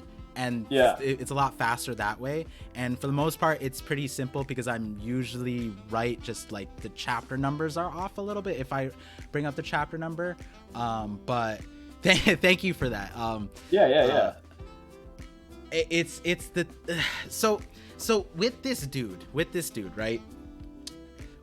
do you subscribe to the thought that he has the Shodai Katetsu at least? Yes, Okay. I can agree with that. There's no way this dude has lived for like 100+ years and he doesn't have a supreme grade sword. Right. I would be amiss. Like if he bought that sword from like Dollar General, I'd be pretty upset, right? Like this guy's an elder. Like I don't know. You're Man, so out of pocket with these references. Who did you say was Jamba Juice yesterday? I called Smoothie Jamba Juice because she's going out of business. I was low-key, slandering Smoothie, but that's solely because we haven't seen anything. So, I will slander characters I don't do anything. Like CP0, like I can roast them all day. So, okay, if he has the Katetsu, right? Yeah. Wouldn't that imply that he is pretty strong? He's not the kind of guy that breaks his hip by swinging his sword around, right? Because Zoro, when he got the Sandai Katetsu, which is supposed to, from Ippumatsu's explanation, I think of it, is less than the Shodai, right? And less than the Nidai, right? So that would imply if, Zoro, I mean, keep in mind, I'm not gonna do it with my actual katana that I have here. I do have the thing here, but I won't demonstrate it because, YouTube will take it down if I throw up a sword in the air. But with this, that's kind of badass. Oh my god, wait, it missed me. I am Zoro. Holy shit. I just good old episode 19 right there. I like that. Yeah, so when you think about how Zoro and how strong, even then he was a competent swordsman, right? He was known as one of the strongest swordsmen. And in East Blue at least, we don't know how far out it goes, but when you think about it like that, and what we know about Enma, what we know about swords in general, if the Shodai is stronger than that, that would make me assume that this guy at least passed the Katetsu test, right? Yeah. So or for me personally, I subscribe to the theory that the reason that they wanted to capture Bonnie is so that they could revert these like old geezers to their prime age, Because this guy's probably a really good swordsman when he was younger. Like before like the hip replacement surgery, before dementia set in. Like this guy was probably banging, bro. Like he might have given Mihawk like a little bit of a challenge. But that's just how it is. We're just giving them all these health problems too. Bro, we can't be doing old people this dirty. Cause like Garp, none of the Whitebeard was kicking. Oh no. Those guys are fine. Like Sengoku, Garp, dude. I just watched episode, one of the latest episodes where, the 3 supernovas were going against Kaido and Big Mom. And when Zoro was pulling out the sword and, Luffy was punching him, Kaido got flashbacks of Garp in there. So Garp is strong. And Garp was starting to gray in that cutscene too. So yeah, he's showing off for the old people, but the Godosei aren't. They're not. Okay, and here's another part. I'm gonna tie into the elemental hockey thing. Lao Ji is a very interesting character. Yeah. Because that kind of shows you, and it's not alone. It's not on its own, because the concept came back in Wano, in Onigashima, with Hyogoro. When he got infected with the Ice Oni thing, he reverted back to his prime, which is a very interesting concept that Oda keeps bringing back to us, that Lao Ji in Dressrosa could revert himself back to his prime for from memory, like an unlimited amount of time. We don't really understand that. Like he died and came back. Like that was a weird thing. And then Hyogoro, he's the Ice Oni thing, and then he goes to his prime. And so yes, like Bonnie could be a reason why they want her. I'm so curious to know why Bonnie is relevant, but in line with that, maybe the Gorosei have that ability already, that they can do the Lao Ji thing, or some kind of natural way to revert back to their prime from a limited amount of time. Throwing it back to Ini's lobby, when we met that, I forgot his name, dude, that one guy with like the purple hair that fought Chopper, one of the Ryokishi techniques was to change his body. Yeah. Like he could change his body in in different forms, almost like how Chopper's rubber ball can do it. So I wouldn't be surprised if the Gorosei can do it too. And in Japanese culture, there's a big thing where you want to respect your elders. So that's why in a lot of animes and manga, old people are somehow very overpowered. And One Piece so far hasn't been any different. Other than the IQ and mentality levels of the Gorosei, I feel like they will be strong, and that's why my headcanon tells me that they will be overpowered. But we just haven't seen it. But I do believe they will be, though.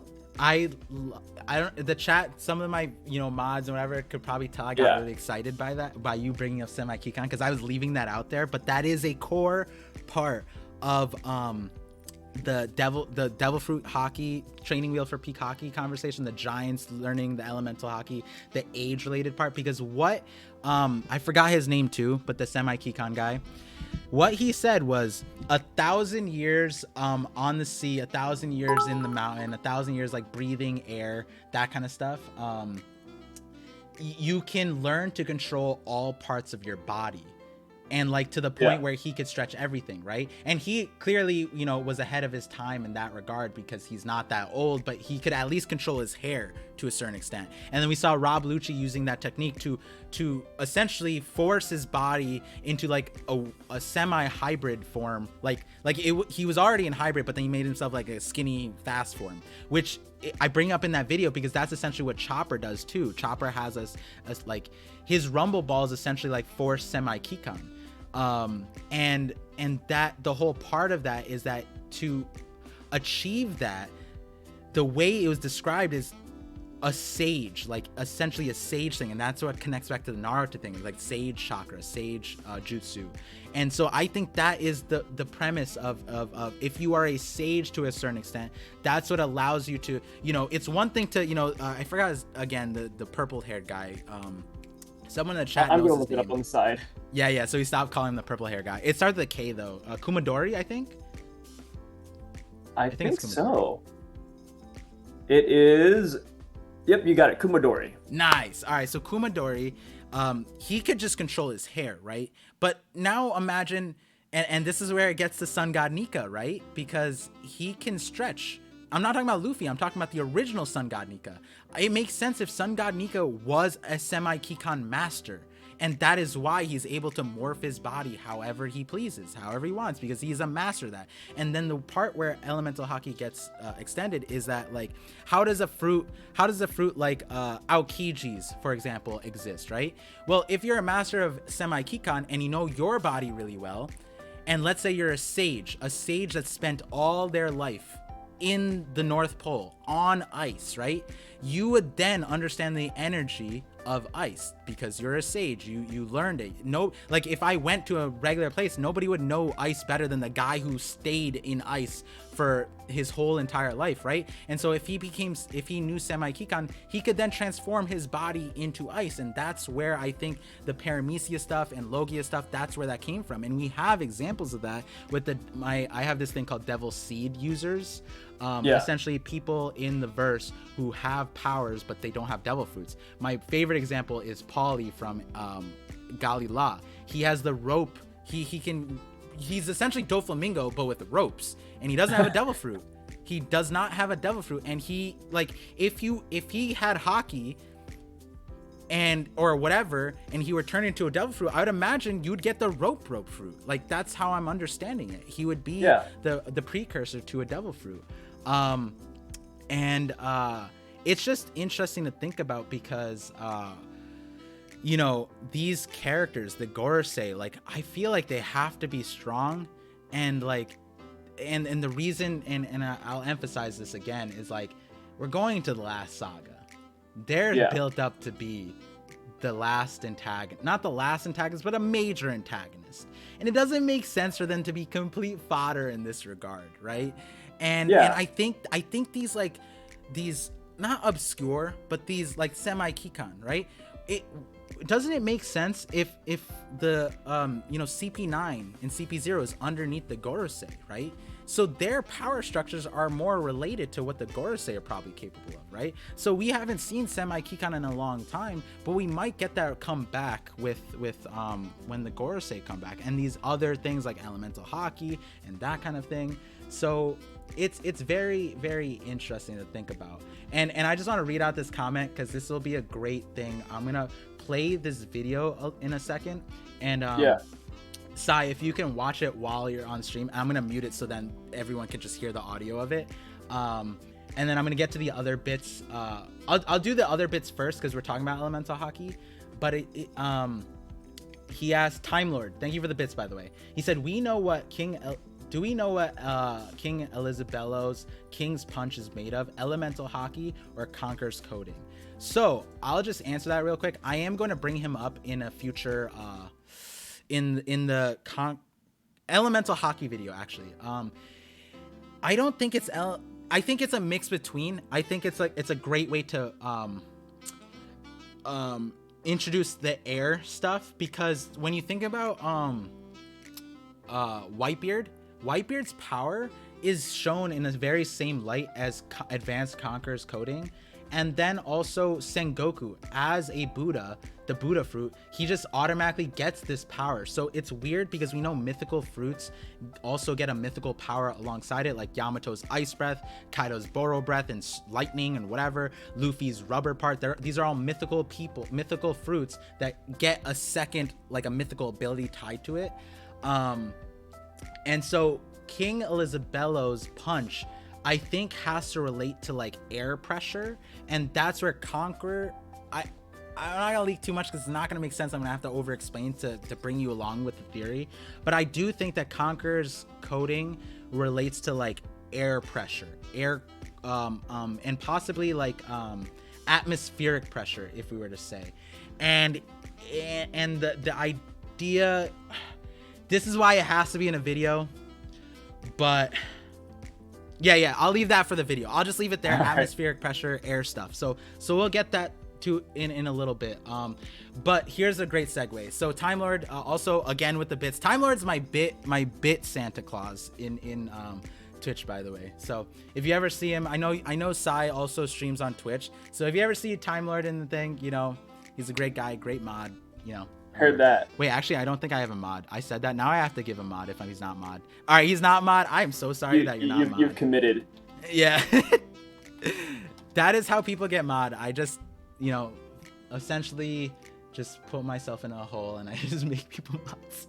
But okay, so Time Lord he sent the bits. He said, Emu is the Buggy of the Void Century. Failed upward into having 5 old men who follow his orders and living forever when he didn't want to. That is kind of that would be a good meme. And you know, okay, so I there's a reason why I saved that, because I want to, this would be a reach, but Okay, this is a reach, but we don't know Shanks and Buggy's backstory, right? We were talking about that on your video too. Yeah. Where the other thing about Buggy is, I don't know if I said this, his nose is his natural nose. You know that, right? Is it really? Wait, really? It's his natural nose. That is his real nose. That is not a clown nose that he wears. That is his natural nose. Wait, where'd you see this? Wait, can I look this up? Yes, you could look this up. Here, let me try and see if I think it might be in his Vivre card also, but it is his natural nose. Oh, yep, I see it right here. It is his real nose. Wow. And it honks. Yeah, it is his natural nose. If you guys, I'm going to take a quick pause for everybody in the chat to just soak that in. Buggy's nose is his real nose. And you know what's crazy? Oh, man. We have not seen any other character. And this is, you know, my Discord likes to have a good time. I especially like to have a good time. The only person we know with a significant nose is Chopper, who got bullied for having a blue nose. He got bullied out of his family for having a blue nose as a reindeer. And then I had this really joke thing that was like, oh my god, Buggy is Rudolph, the red-nosed reindeer. Ru-D-Olf. Buggy. And he's secretly a reindeer. But no, that's pure jokes. But the thing that is really funny is I have this theory, and I dropped it in my Discord because everyone was asking me, you know, I'm not going to say the thing that prompted this question because then I have to explain it. I could explain it. You know, I'll explain it. I'll explain it because Sai's here. I have to give a gift to whenever someone's here, I have to gift them something. So this is my gift. So I think that Buggy, okay, yeah. Keep in mind, everyone, preface this. This is no longer Professor Part. I have to separate this out. If you're listening to the VOD, if you're watching this, I don't have concrete proof of this yet. And if I do, there will be a video. But I think that Shanks and Buggy are children. Shanks Ancient Kingdom, Buggy Emu. I've been having this feeling, and I think that's why Emu is going to be really funny reveal, because I think Emu might have a red nose. You think that's why they're silhouetting him? Because he has a red nose? Yeah, because why Okay. if you gave us his face like that, we would immediately be like, okay, round nose, that is Buggy. It has to be related to Buggy. And the thing is, why would Oda put that detail of that being his real nose if it were never gonna come back into play? We know Oda loves doing his like race loop around stuff, right? Yeah. And so for Buggy to have like a red nose like that, I don't know if that's a race thing. I don't know. I don't know at all. But it would make sense if Emu was that thing. And so, you know, a lot of you guys, I'm gonna put the glasses back on because this part of it is real. This part of it is real. Why is Shanks related to the Ancient Kingdom? Okay, Sai, you're gonna have to strap in for this. So Okay. everybody was asking me. I told them. Here, let me try to find the chapter before I preface this. So Sai, if I don't find the chapter immediately, the chat's all yours. Go nuts. Whatever you want to say. You. Go for it. Okay, I'm gonna say something real quick. I've been sitting on this for like a minute.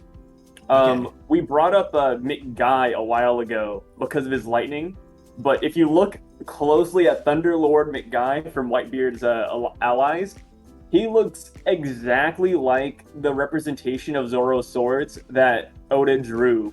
Oh my! Wait! You can't take over my stream and then distract me like that. You're fucking.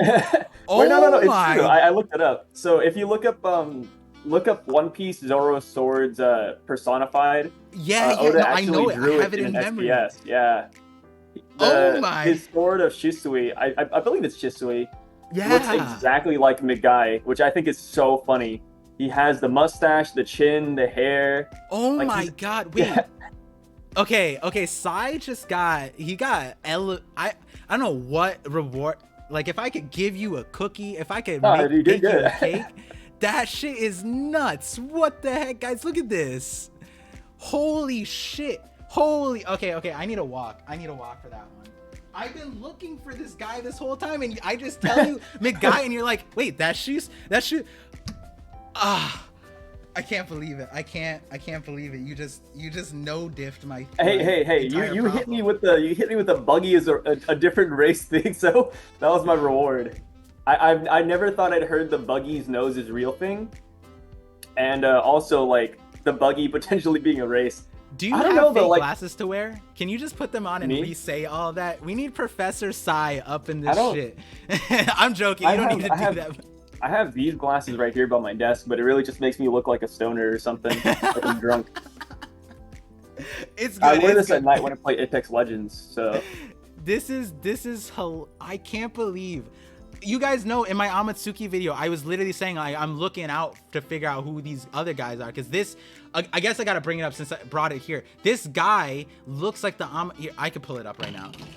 Sai forced my hand. He played the trap card, I guess. Oh my god, I can't let him outdo me on my own stream. Holy fuck. I talk about dolphins. I'm not gonna talk about dolphins.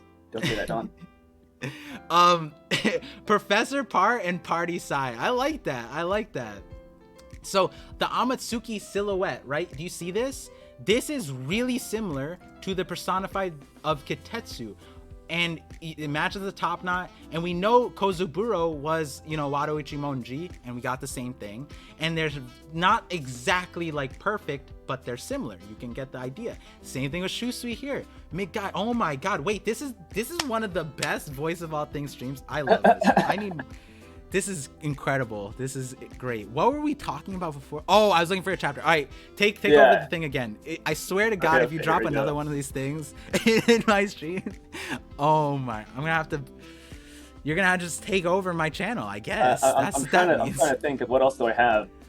Oh yeah, so I was looking through Buggy's Yonko commanders, and Moji having the ability to control all animals. Bro, this guy's broken. I'm just going to say this right here. We thought Tama was broken. I think Moji probably has, like, you know, some lineage factor of Tama's devil fruit. I'm so done with you.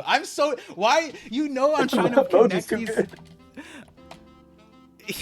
Guys, he just gave me more ammo for my oh my god, this is insane. Wait, he can control animals, or did he tame it? Is he just like a... Let me see. Because if he's... Okay, so the wiki says he claims to have the ability to control any animal he wishes. Dude, imagine this guy meeting Zunisha, bro. Imagine this guy meeting Zunisha. Wait, does he have voice? You know, he has voice of all...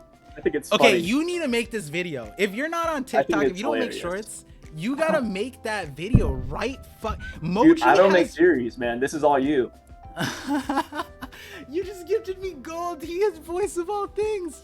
That's crazy. All right, but like, think about it, guys. Even if it's a stretch, think about it. If he's able to talk to animals and control them, he has that voice of all things to a certain extent. That's literally Is he Poseidon? Moji's... Yeah, no, he's not Poseidon. He's like the land version. This guy's Uranus. We just didn't know it yet. Maybe that's why Buggy's a Yonko. He has an ancient weapon just in his crew. Oh my god. Oh my. Holy shit. This is. You know how he has like how Moji has like the costume on? Imagine he takes off the hair. Like, imagine he takes off the costume. He has like Lunarian wings or something. Like, I don't know. Moji's just a funny guy. Kabaji, like his Yonko commanders are a little bit broken. You keep on bringing up things that now I know what I'm looking for, but that Lunarian point. Did you know that we heard about Lunarians in pre-time skip? Did we really? Mm-hmm. There's a deleted scene. This scene was not scene. What? Yeah, it was not put in the anime. You know how the anime usually likes putting extra scenes. They put all the manga stuff and they put extra scenes. Not this time. This time there's a deleted scene. I don't think I've ever seen this ever before either. Here, I'll bring it up right now. So this was originally, I thought it was talking about Mihawk, but it's not, because in the manga, Mihawk has red eyes permanently. In the anime, they made it yellow. And I think that's why they took it out of the anime to avoid the confusion. But, here, let me try. I guess I have to, both of these are in the same arc, by the way, in the Baratie arc. Right here, right? I think it's 48 or 49. Let me see. Okay, you can continue taking over while I find this. I swear, if you give me something else to look up. Oh, dude, you're good. If it's not in the Baratie arc, then I'm not gonna. Now I'm trying to think of like another like random theory I've heard about. Okay, I found this panel. So who do you guys got in a fight, Kabanji or King? Because honestly, they fight the same. They're both dirty fighters, bro. Like, King's the type of guy that hits you with a sword and then hits you with a kick. Kabanji does the same thing. Like, there's a point where he kicked Zoro's wound, too. And then, not to mention, they both breathe fire. Like, Kabanji is the OG King. I like that. In a fight, yeah, in a fight, I take Kabanji. This both is Yonko Commander 1. Are you gonna make that video? I know you wanted to, like, going through the Yonko commanders or Buggy's commanders. No. Okay. Oh, Buggy's commanders, maybe. I just like having like good jokes. So I think Buggy's commanders will be a really funny video, just like showing what they might be able to do if they did train. Because I mean, like, to be real, Kabaji, Moji, Alvida, these guys matched Luffy and Zoro in the beginning of the series. If they genuinely trained from that day onward to the same extent as Luffy and Zoro, and etc., like, these guys could have been strong. Like, I know they're not. I know Kabaji and Moji are like memes. We don't know. But if they really did, we don't know. That is fair. But if they really did train, like, from day one to the 3 years later, they might be broken. Like, they could have Haki, they could have observation Haki, ornament. And the thing is, the actual respect here is that they do have, like, really strong people in their crew. And the thing is, like, when you surround yourself with strong people, you get stronger. That's kind of, I mean, Buggy's an exception because he was on the Pirate King's crew. Buggy is a better version of Damaru Black. What's up, Brago? What size at? It's I think it's just Psy. Did he ever go by Sam? Does he know your original? Wait, Brago's here? Wait, hold on. Did Psy ever go by Somnus? That was my YouTube name from 5 or 6 years ago. Yes, and I remember you too, man. You're sporting the same exact profile picture as like 5-6 years ago. That's mad respect. That's crazy because we just talked about your lore yesterday on your channel. And I don't. Do you talk about? Have you ever mentioned it on your channel? That like you had another channel. No. Okay, yeah, that's crazy. I've never mentioned my lore, but yeah, I used to have a channel a long time ago where I do nothing but like make jokes on Fairy Tail because it's one of the worst written stories I've ever seen in my life. And I did a little bit of One Piece on the side and Tokyo Ghoul and One Punch Man because that was all out like when I started YouTube. Yeah. And then I quit YouTube because I was kind of forced to. For like 5 years. Yeah, and you were mentioning yesterday that like you knew a lot of the big YouTubers now. Like I'm assuming one of them was probably BDA. And I remember BDA specifically because I'd read all of his comments, and I remember like I'd watch his videos when he was really small, and now BDA is huge, and I'm like I feel so good because I watch his videos now, and it's like, dude, I watched this man from the bottom like go all the way up. It's so cool. The joke we made yesterday. He's one of the guys I watched. I love it. The joke we made yesterday was that like, you know, there's the Yonkos right now of the YouTube community. Yeah. BDA is obviously one of them. And then low key, and this isn't slander because me and Sai are on the same boat that Buggy's a menace, Buggy's supremacy. And the thing is, Sai is low key Buggy of the YouTube community, like the One Piece. He was there at the beginning with like all these like Yonkos, and then he took a time off. Strong, they're OP. And then he comes back and look at him. He's literally Buggy. He's falling. Oh, I'm not gonna say you're falling upwards, but it's dope. I love it. And it's just awesome because now every time I think about Buggy in the future story, I'm gonna think about Sai now because I love Buggy. It's just crazy to think about that. Like finally we're getting this fruition here. Here, what did Brago say? It's coming back. Yeah, it was during a time where there were a bunch of guys coming up. There were a lot of them didn't make it. I honestly think BDA is the only one that successfully made it past all the thresholds. Like this guy, he grew so crazy, and he really just kept at it. Like a lot of other people like gave up like a year or two in. BDA just kept on piling through, and it really paid off. So are we saying Brago is Shanks then? Damn. Brago is Shanks. I'll be Buggy. I like Buggy. I think Buggy is unironically in my top 5. In my top 10 of characters in One Piece, they're actually only bad guys. I don't have a single straw hat in my top 10. Damn. Mine is maybe Yamato, but she's not official yet. That's a hot take. That's a hot take. I like the Straw Hats, but I don't like them enough to put them in my top 10. I really love the villains of series. I respect it. Like Rob Lucci, number 1, Katakuri, like dude, these guys are awesome. Yo, One Piece has good villains. Yeah. So Brago came at a great time because I'm about to drop some like craziness. So just to preface this, Brago, if you weren't here at the beginning, I took off my glasses for this part. I don't know if you know about this, Brago. Buggy's nose, his red nose, is his real nose. I don't know if you knew that. That's his real nose, which is crazy because we don't see anybody else in the series with a red nose. And Oda doesn't like to necessarily do one of something unless it's Lunarians. But like either there's only one of something or we're going to get more of that. And one of the biggest silhouettes of that is Emu. Emu might have Buggy's same nose. I'm rushing through this so like I don't give you the time to breathe. And I know you're probably just like, what the fuck did he just say? And I know I said a lot of blasphemy. Okay, Brago he's just super chatted 50 for the Par and Psy lore. Thank you, bro. Thank you, appreciate that. Thank you for coming through. Yeah, it's good seeing you again, man. Sai is here literally Buggy at Whitebeard. Like he has all the impel down. You guys are all the impel down prisoners, by the way. And you guys are all just following Sai. And then Whitebeard gives him respect. And Sai's just like, yeah, what up, bro? Like, what's good? And then it's just like you're talking to them like, you know, like back in the day, you guys grew up in the same like house. You know what I mean? That's so dope. That's so cool. So I took off my glasses to say that Buggy might be related to Emu in some way. And by that same nature, I was saying that Shanks is probably a child related to the Ancient Kingdom. And that is where my glasses come back on, because I have actual proof. Now, before that, I just want to throw this thing out there, because here's a deleted scene.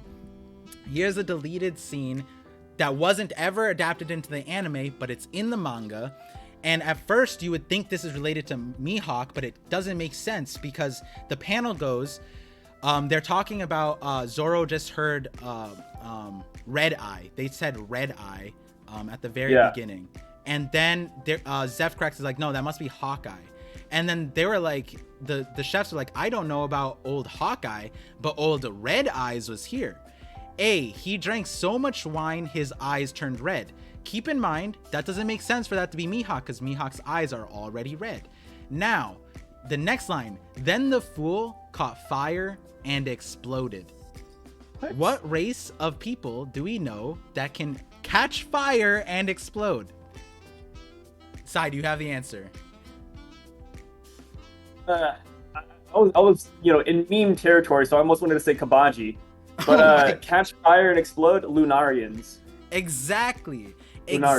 So here we have a panel in the manga, and I'm assuming that Oda didn't have this adapted because Lunarians wouldn't be introduced till chapter 1000, essentially, right? So why would you do that this crazily, right?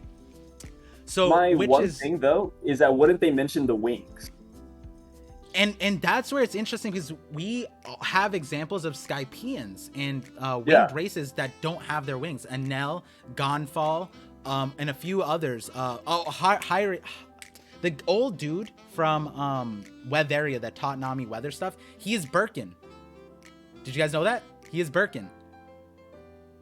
It's funny because I'm like, I knew this, or I know this, but I remember that I know this because I watched your video.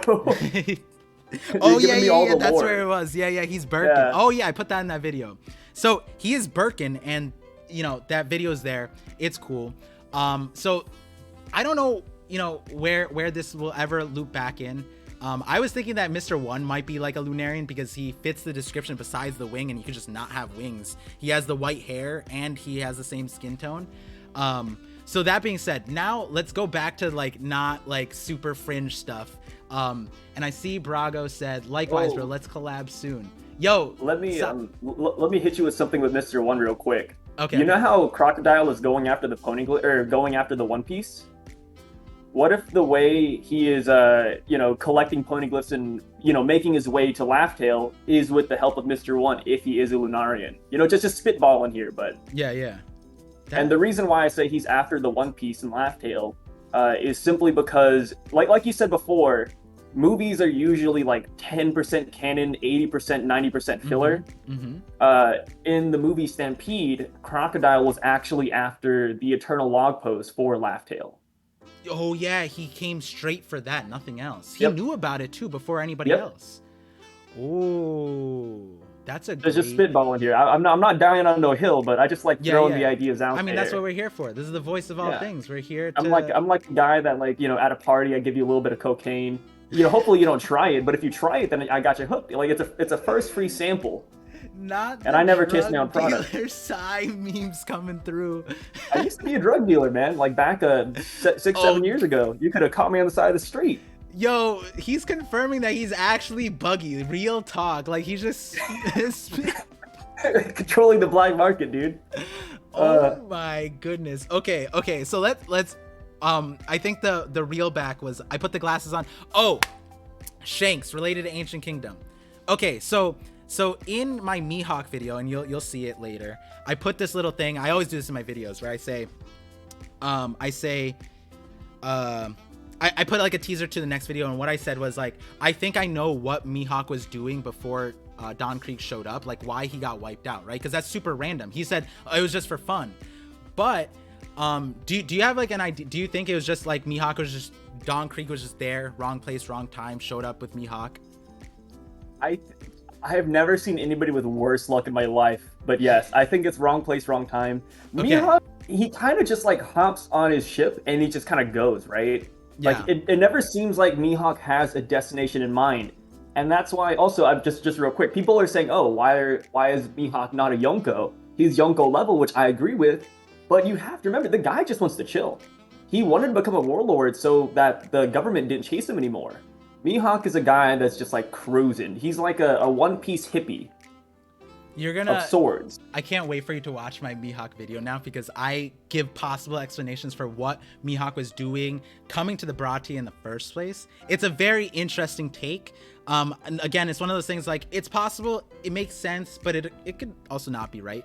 But before he was with Don Krieg, this is what they said. This is what they said. Luffy starts asking Jin what happened. He said, by the way, Jin, you said you didn't know anything about the Grand Line, but you've been there.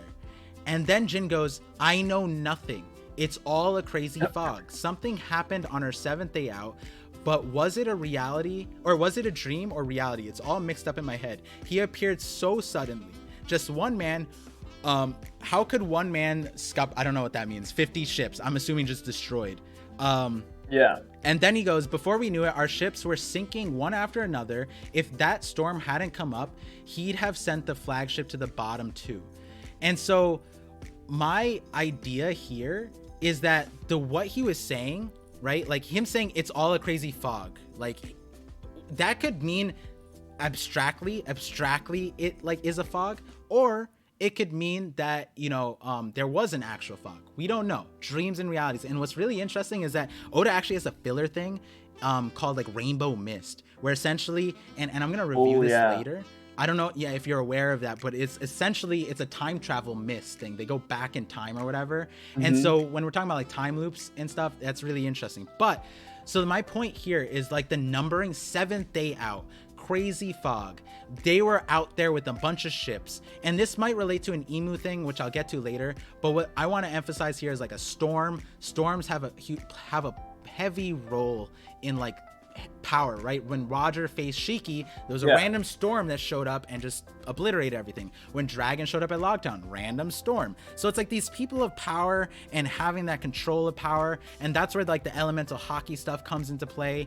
And who's creating these storms, right? I'm not saying Mihawk created this, but what I think, and I'm not sure about this part, I'm still crafting this part of it, but I think that Mihawk might have been guarding Laugh-Tale, and Don Krieg might have unintentionally come across Laugh-Tale in a fog.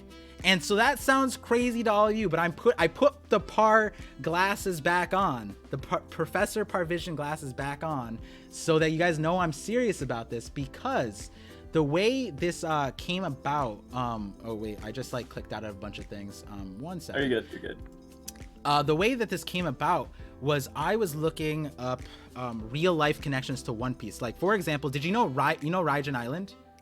Yes. Raijin Island is based off of a real place in our world. Did you know that? Wait, is it really? Yes. There is a place called, I don't know how to pronounce this. The real place is Relampago. I'm sorry for the pronunciation. I think you got it right. Yeah, and so it's in Venezuela, and I think all year round, lightning flashes there 16 to 40 times per minute. That's kind of cool. I would love to live there. 140 to 160 nights a year, 9 hours per day, 16 to 40 minutes per 16 to 40 times per minute. So I was going to do a series connecting all these real life places to One Piece, or One Piece places to real life places. Another example is the Calm Belt is an actual thing that we have in our world too. We have a Calm Belt too. It's our planet, just smaller, so it doesn't exist as big. The Coriolis effect bounces the storms away from our equator, but essentially it operates the same way as the Calm Belt. Is just the Calm Belt's wider, right? So there's a lot of these real life places. And so now, and if Brago's still here, he might like this too, is there is an island. There is an island called High Brazil. It's not connected to Brazil. It's actually an island. I bring up the Wikipedia. And so what this island is essentially this mythical island that over the course of from like the 1400s to no 1300s to like the 1800s, multiple sailors over the course of that like 500 years all describe the exact same phenomenon, like centuries apart from each other, right? Like, so in the 1300s someone said it, 1400 someone said it, 1500, and they're all from different nations, all separate people. They all describe the exact same thing. What they described was an island shrouded off the coast of Ireland, shrouded in mist that disappears after the mist is gone. And when you go into the mist, it's only there for 1 day out of that time. So what they did is they mapped out this place, and then when they went back to tell people about it, it was gone. And so this, you know, it sounds like Jaya, but here's where the crazy part comes into play. The name of it was High Brasil, right? And it's not connected to Brazil. The name Brisale means descendant, and it was one of the ancient clans of Northern Ireland. Okay. That is what that name refers to, and it was connected to this island. An ancient clan named Descendants. I'm clarify, Descendants, right? Braga, I was telling you I was searching for the D. I found the D. I found it a long time ago. I was just memeing in your chat, in your call. But now here's the next crazy part, right? I put the glasses on for a reason. It doesn't stop here. What ethnicity is Shanks supposed to be? I have no clue, actually. I know it, but I just don't want to get the answer wrong. He's supposed to be Irish. And so if we're saying the ancient kingdom's connected to Laughtail, if it might be based off of this place, this crowd, right? Even when we saw Laughtail, it was like fog, all this stuff. And I'm not saying Mihawk was guarding that. I'm just saying that was a point in the story that brought me to here, because I was like, an island that disappears in fog. Let's Google that. And then I did some searching, and I found a phantom island, and it was Ireland. And I was like, all right, this is cool. Here, let's see what Shanks is supposed to be. He's Irish, and I was like, oh my fucking god. He's defending Laughtail, which makes a lot of sense. He does seem like a guardian figure of Laughtail. And also, with the disappearing island, that has to be a thing. Because if Laughtail didn't just disappear or was hard to find or inaccessible, then you just have, like, you know, Don Krieg finding it. Captain Kuro's gonna pull up on, like, every Tuesday. You're gonna have, like, you know, little tour guides just popping up and finding Laughtail. It has to disappear. Or it has to be, like, underwater or in the sky. It has to be hidden to an extent. But I do like the fog because that's what we saw. Yeah, and I'm glad some people in the chat are bringing up, right, Skypea, Phantom Island, that's the name. What island is named Phantom Island? Zo is the Phantom Island, right? And those islands, if you watch my recent video, are all supposed to be connected to the ancient kingdom. They have poneglyphs there. So are these things leading up to what Laughtail is supposed to be, right? If the first one, Skypea, is an island that someone discovered and then disappeared, Zo is a phantom island, and then the culmination of that is Laughtail, a combination of sorts of all of those things combined. I think it's a strong theory, and again, the plot just keeps thickening with what was said to be. So here's one more part to this thing before I switch over to the Void Sentry thing. Just real quick, Sai, I said till 2, but I have more time. Are you good to keep talking? Yeah, I'm good for like another 30 minutes if that's cool. All right, cool. So I'll try to speed up the ending part. Sorry that it's good. You know, take longer, but you know, dude, I don't mind at all. It's fun. Yeah. So the other part, so what I did, guys, you know, Professor Parr in the building, was I went in and I tried my best to find the logs of the sailors. There's 4 different logs, I think in other languages. I think one of them was translated. And what they described was the people went to the island, and there was one old man. There was a resident of this island. There was an old man, and he gave them treasure. There was just gold on the island, just gold. That's what there was. And they got there. The old man was like, hey, what's up? Gave him the gold, and then they left. And then so they had the gold as proof, but then the island disappeared. So then they were like, wait, what happened to the old dude? What happened to these people? And so that's like another one of those things where it's like, was that guy supposed to be like Joy Boy? Like what's going on there? Like the gold references Wano, Jaya, Ancient Kingdom, we don't know. And it's like, it's crazy to think about how this whole thing plays into it. And yeah, so I got sidetracked. I remember. Oh, it was the Buggy Shanks thing. So real quick. So you mentioned that, you know, like if Don Krieg really did find the One Piece, like early on, like right after he entered the Grand Line, I like the fact that it would be near the entrance, because if the One Piece is by the Grand Line, it would be so easy for so many characters to go back home or wrap up their story. Zoro could go back to his village, or he could, you know, make a big trip to Wano. Laboon is right there for Brook as well. You have Luffy being able to go back to Windmill Village, Sanji at the Baratie, if the All Blue is right there. It's just so convenient to have Laugh Tale be like near the start of the story. And this doesn't really have anything to do with it too, but when Roger was making his journey, he did it twice. Yeah. Mainly for different reasons, but we could also assume that what if Laugh Tale was the reason why he did it twice? When you brought up the Don Krieg thing, I just realized, like, how could he, like, there must have been something he clicked for him that allowed Laugh Tale to appear to him. And I was thinking about it, there's a whole, and we were just talking about the connection with gold, like Jaya, Wano, if Ancient Kingdom, this theory right here. And then gold, Roger, we don't know what he had there, but Don Krieg was outfitted in gold. Like, they had golden armor, dude. Don Krieg is so good. I wish he came back into the story, man. I want Jin to come back. Don Krieg could just Jin is good. Yeah, give me Don Krieg's armor. He could go die in a hole, but Jin come back. I need Jin to come back. He said he was coming back. Awesome. Yeah. I mean, well, Jin said he did. Johnny Yasuoka or Yasuka, Zoro's like little buddies, bounty hunters. I want everybody to come back. Like, the final war needs to bring back everyone. I want to see like Dr. Kureha like throwing like mad pipe bombs left and right. You know what I mean? Yeah. I want everybody coming up. So before I put this video, so what I'm gonna do is I'm gonna put the video up, I'm gonna mute it, and you know, we ended up talking everything about the future of One Piece, man. So it makes sense to, you know, leak out this Void Century thing, because I don't know. And if Brago's still here, I want him to watch the rest of the video. It's a Gear 5 theory, and I end with a thing about the Void Century, and it's prefacing a major video that's coming up. But before that, Time Lord, thank you again for the bits. Shanks is Irish, so does that mean his bounty has been doubling? I love that pun. My gosh. I love that pun. Honestly, do we know what Shanks' bounty is? Oh, we do know what Shanks' Yeah, we do. It's like 4 billion something, I think.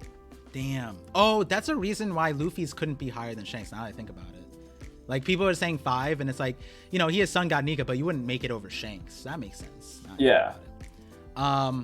Okay, so I'm gonna pull up this video really quick. Let me try to find the time. I'm gonna mute you real quick so the stream can you're all good. And so here we go, guys. Some of you guys, this might be a refresher, but I'll explain the beginning part of the theory. Not the beginning part, the part that led me into it, because it'd be too long in the video.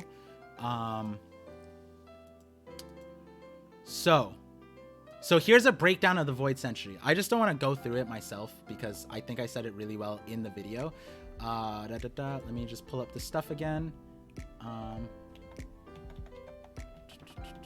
Okay, there we go. Oh, wait, wrong thing.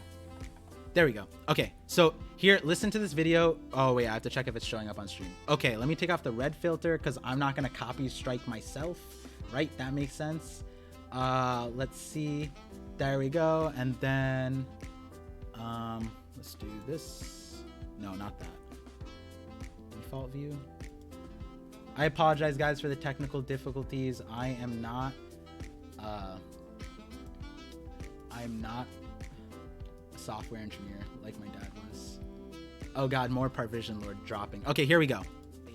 But so Sky.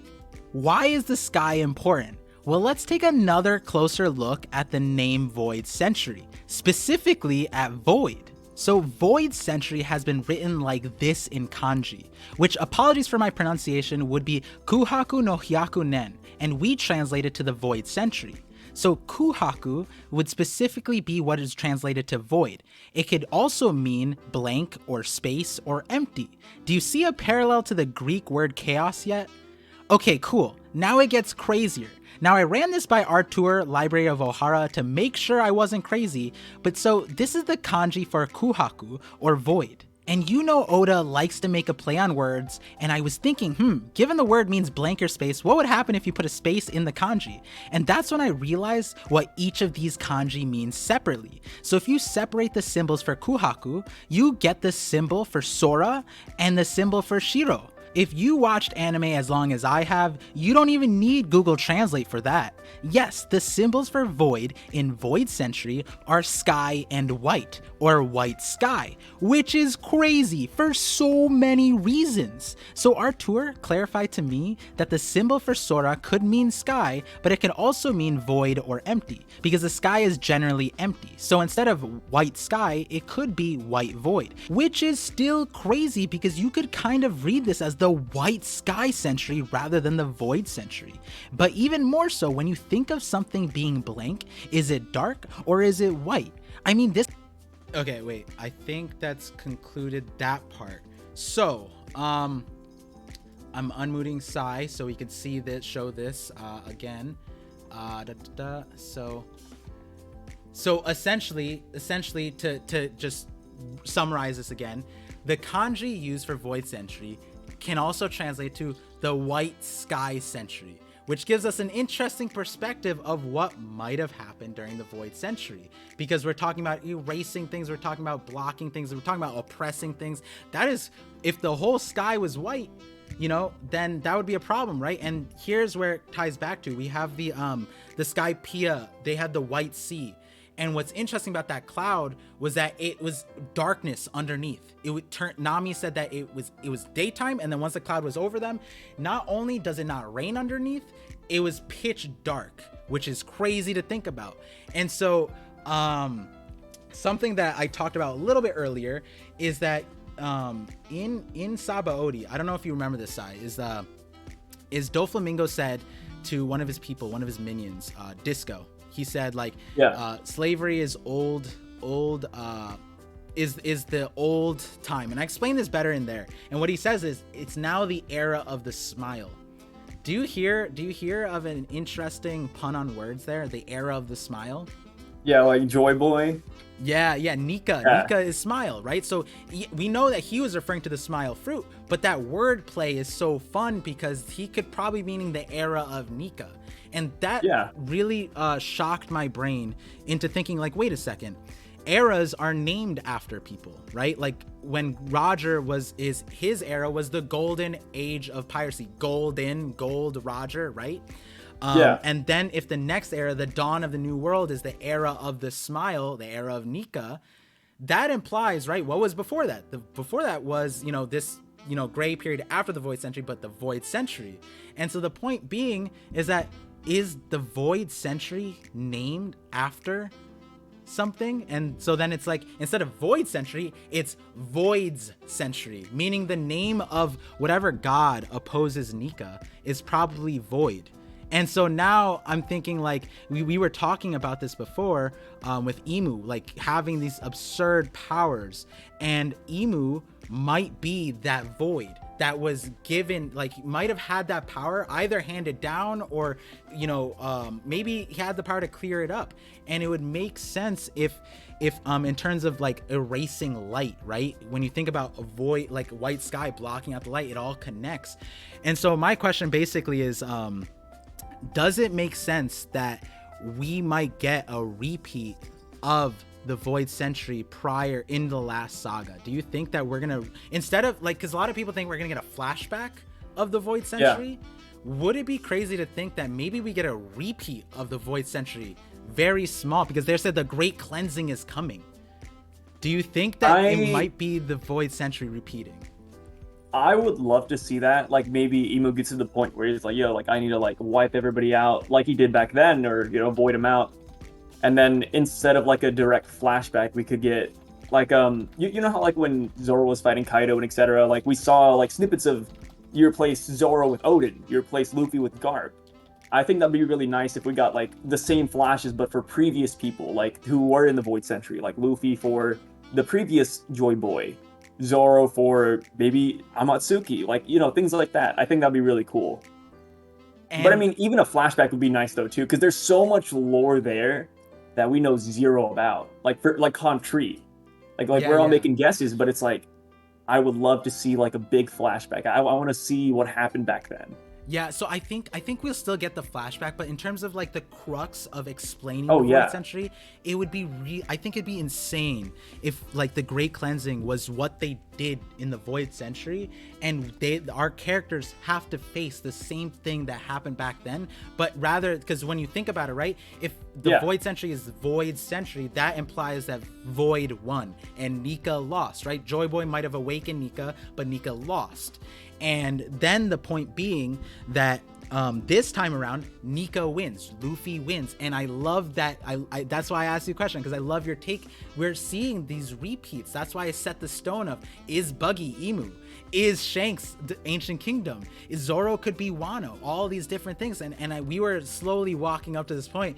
A lot of my chat says I'm very, I have like not a manipulative thing, but I like walking people to the point, and this is a great conversation to that, because then, like, in that regard, I think either way, the Gorosei might not be a play in things. One of the things that I was thinking of was and I don't believe this because your take is so strong on what the Gorosei is just fodder, but the Admiral system probably existed during the Void Century, because the Admirals have a naming system not too different from Devil Fruits and not too different from like Guardian Spirits. They, like, Sakazuki is his name, but Akainu is his Admiral name. And so I was thinking at one point, like, are the Gorosei like the original Admirals? That would be insane too. But just going back to the point where I think that what's it called? All of these things connect back. And so you asked me before, how does the Amatsuki thing like play back into the story? Why would that be relevant in the last saga? The reason why it'd be relevant is because Momo, if my theory is right, that Amatsuki is celestial dragons, and let's say the Kozuki, Odin, was on the Ancient Kingdom side, then that means Momo is like a child on both sides of it, and that might be the reason why he cannot die, because he needs to exist for some reason. And that, when I think about his heritage, that's why I think Toki's heritage is so important, because there has to be a reason why he can't die. And when you think about, there's no, other than Hiyori, there would be no other examples of Momo, of two sides of the Civil War, or not Civil, World War, I guess, coming together. And that's why I think yesterday, or I forget when, I asked you if Momo was a celestial dragon or possibly D-Clan, and then it would be crazy because then he'd be a celestial D-Clan possibly, if you subscribe to the idea that the perfect hybrid. Yeah, and we're searching for the D, and we don't know who's a D-Clan, we don't know what that is, but so I put my point about the Void Century, and I should have asked you, what do you think happened to the Void Century? It's a loaded question, but like, do you think this makes sense with the White Sky thing? Oh yeah, so I mean, a theme I really like in media, like whether it be like games or other animes or mangas, is you have two sides of the coin. You have this oppressive dark force, which I think would be Blackbeard, right? Mm-hmm. You have a character that's very obviously evil. He has the power of darkness. He's here to darken the skies. But on the opposite end, something that's more sinister than darkness, and like Blackbeard per se, is a blinding light. Something that is, too justice oriented, something that's trying to cleanse everything. And I'm speaking because I play a lot of MMOs, and this was the latest patch in Final Fantasy, but the blinding light was a main theme. And I think Emu and the Gorosei Marie Joie, like, if you look at Marie Joie, it's literally like all white. Every building is white. What is it, like Eni's lobby had non-stop sunlight. I feel like after we beat Blackbeard, the true evil is gonna be this blinding light, this radiant light that is Emu, that is the Gorosei and the Celestial Dragons. And I don't know what's causing that non-stop light and sunlight, but I feel like Luffy is gonna have to get rid of that at some point, like in almost like a symbolic way, right? That's a sun extinguishing a sun. This is why I always gift my stream the leaks to my theories, and it carries on into my I have a community thing on my YouTube too, where like if you join as a member on YouTube or Twitch or Patreon, what I do is I record my videos and I give it to you guys earlier, just the audio of it, and I put the videos out later. But the Voice of All Things streams is the best place to do that. So now just going back to that blinding light, right? Any's lobby being that center point. I think Any's lobby is going to be super important, because when you think about it, if the whole world were covered in clouds, that means Any's lobbies was essentially like a safe haven if that place never was clouded and there was sunlight coming through. And all of this is why Fire, or Sun God Nika, was so important, because he could provide the light essentially. But now here's an important point: is the sky being covered in clouds why Conqueror's Clashes splitting the sky is so important, because you need Conqueror to come out of that oppressive state of the clouds covering the world. If you had Conquerors clashing, they would split the sky and open it up. And essentially, if you had a Conqueror in your nation, if you had a Conqueror, that might be why that the emphasis point from so many different points, from Shanks and Whitebeard to On Onigashima to, you know, Roger Whitebeard, all of the things, the splitting the sky is so important. And it makes sense if that's why, because in the Void Century you needed to split the sky to essentially survive. I think this was like an amazing, you know, this is really cool also, because as you know, we're closing in on the 2:30 mark for me, 1:30 for you. And so like, again, I just want to restate to everyone here, if you guys are not subscribed to Sai on YouTube, on Twitch, I will have the links. I have the link to the VOD right now. I'm a horrible host, because I should have had all that prepared way beforehand, but I have the VOD there, so you can check out our conversation from yesterday and see how that leads up to what we talked about here. Because yesterday we talked about the grounded stuff, like not grounded stuff. We did talk about, like, you know, more, you know, interesting, you know, reach, shooting the shit, that kind of stuff too.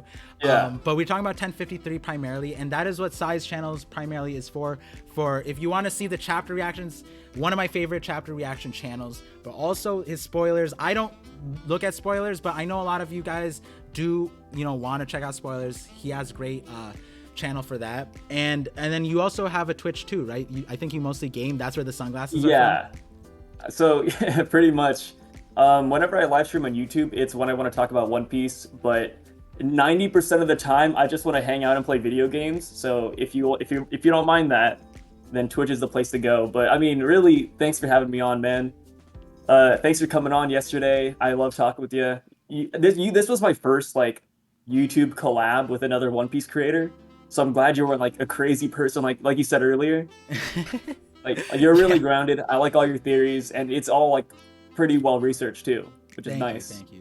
And that's, I think I say this to everybody too, because, like, you know, having, like, you know, you say I'm grounded, but a lot of my viewers are gonna be like, yo, Ayo, what did he say? You're grounded, and then you hit me with the emu is like the red nose theory, and I was like, okay, wait, we're gonna have to dial this back a little bit. But if it happens, you're gonna be a god, you know what I mean? Yeah. And that being said, like, being a theorist, being a reach, it's not great to be in an echo chamber, which, you know, happens when you create a viewership. And my viewers are really awesome, like the community, because they have, like, 3-Day right here, just shout out, he posted a Reddit theory this morning or yesterday night, and it's at 40,000 views. Like, people here, incredible minds, incredible place. Join our Discords. Sai has a Discord, I have a Discord. I'll link all the stuff. I apologize it's not there now. It'll be there in the description once the channel, the video is uploaded to my VODs channel. And I'll probably be taking clips of this too, because we had a lot of incredible points. But going back to the point, it's like, seeing a creator like you and your points, and like, that's the reason why I wanted to talk to you so badly, is because we were on different sides of the spectrum after 1049, where you were like, things done, and I was like, nah, it's not done, they're coming back right now. And it's like, you had a very grounded reasoning for that. And you know, theories are stronger when someone like on the opposite side or a different perspective comes and reflects on it and, you know, checks it out. And I think someone in your comments on your video said like, yo, you should review like theories or whatever. And I just want to put it out there. Yeah, I saw that. you know, if you don't have content to put out and you want to check out some of my videos, don't worry about copyright strikes. I won't do that to you. So you feel free to just put the whole video. We'll talk more about that later. But yeah, thank you so much for, you know, coming out extra 30 minutes too, letting me Buster call you, join me on the Voice of All Things. I thought the Buster call was really funny. I like that. Like I'm saying, whenever you get a new setup, you have to have like a marine flag in the background, or just, you know, it's just something ridiculous. I'm trying to get a golden Denden Mushi. I don't know where to get like a good quality one. Yeah, like I know Tekking has one. I'm trying to get in contact with him. Have you checked on Etsy? Some people have linked me them, but like I don't know if like they're like, I want to get like the highest quality. Like even if it's expensive, I'll put it down because I'm gonna use it every time. So yeah, I'm trying to build up this thing, and as you guys can see, I have the plain wall set up. Meanwhile, Sai has this beautiful, like, just aesthetically, he has the nicer camera too, like but it has nothing to do with One Piece. I have some people that say, hey, I would have never known you're a One Piece YouTuber, and I'm like, good. Like, I didn't start this channel as a One Piece YouTuber. I was talking about chips. Wait, chips? Yeah. Like, so I started this YouTube channel, making, you know, little VODs for my Twitch channel, like little highlights. But I also review chips. Like I'm actually, here's a quick shout out. I started going on a tangent real quick. Yeah, no worries. This is your time. So I started a petition a year and a half ago for the Flamin' Hot Lays to come back, because I'm a huge chip advocate. So they changed the flavor, and I started a change.org petition. I got 23,000 signatures, and they just came out with the flavor again. Lay's actually reached out to me, and they even came to my house and dropped off 120 bags. I have a custom-made shirt from Lay's, and yeah. So I'm also on the Lay's Twitter and Instagram. Like you can actually look me up. I'm on there. What? What? Yeah. I'm a real world revolutionary. I'm truly the Sambo of real life. Did you guys just hear what this man? Are you? Did they at least sponsor? They don't. I'm not sponsored. I think my content was a little bit like too edgy, because I made a video about the Flamin' Hot Lays, and I think I said something about, like, you know, sticking it in the bag, doing some pretty bad things to the bag of Lays. But here's the tweet for anybody like looking for it. There's the Twitter. I'm sorry it's not like linked or something, but yeah, if you go on there, you can see. Yeah, it's in the YouTube chat. I'll put it in the Twitch chat too. Wait, you should be modded. Wait, can you just type in the chat? Because I think links automatically get deleted if you're not a mod. There you go. Okay, thank you. Yeah. But what's it called? Oh no, you're fine on that. There you go. Okay. Yep. But wait, that was something I was not expecting to ever hear. Like I thought you were joking. Like I thought you were just like, yeah, no, videos about chips. But serious. No, you changed the. That's some. Yeah. You said you. That's like $1 million change right there for a company. It's a true coming up. Yeah, but I mean, this channel started as like a meme channel with me and my friends, essentially. And then it somehow turned into One Piece. Like, that was never my intention, because like I said, I started YouTube for like anime a long time ago. And then I came back and I was like, I'm not going to do anime again. Like, I'm not going to touch One Piece. I'm not going to touch anything.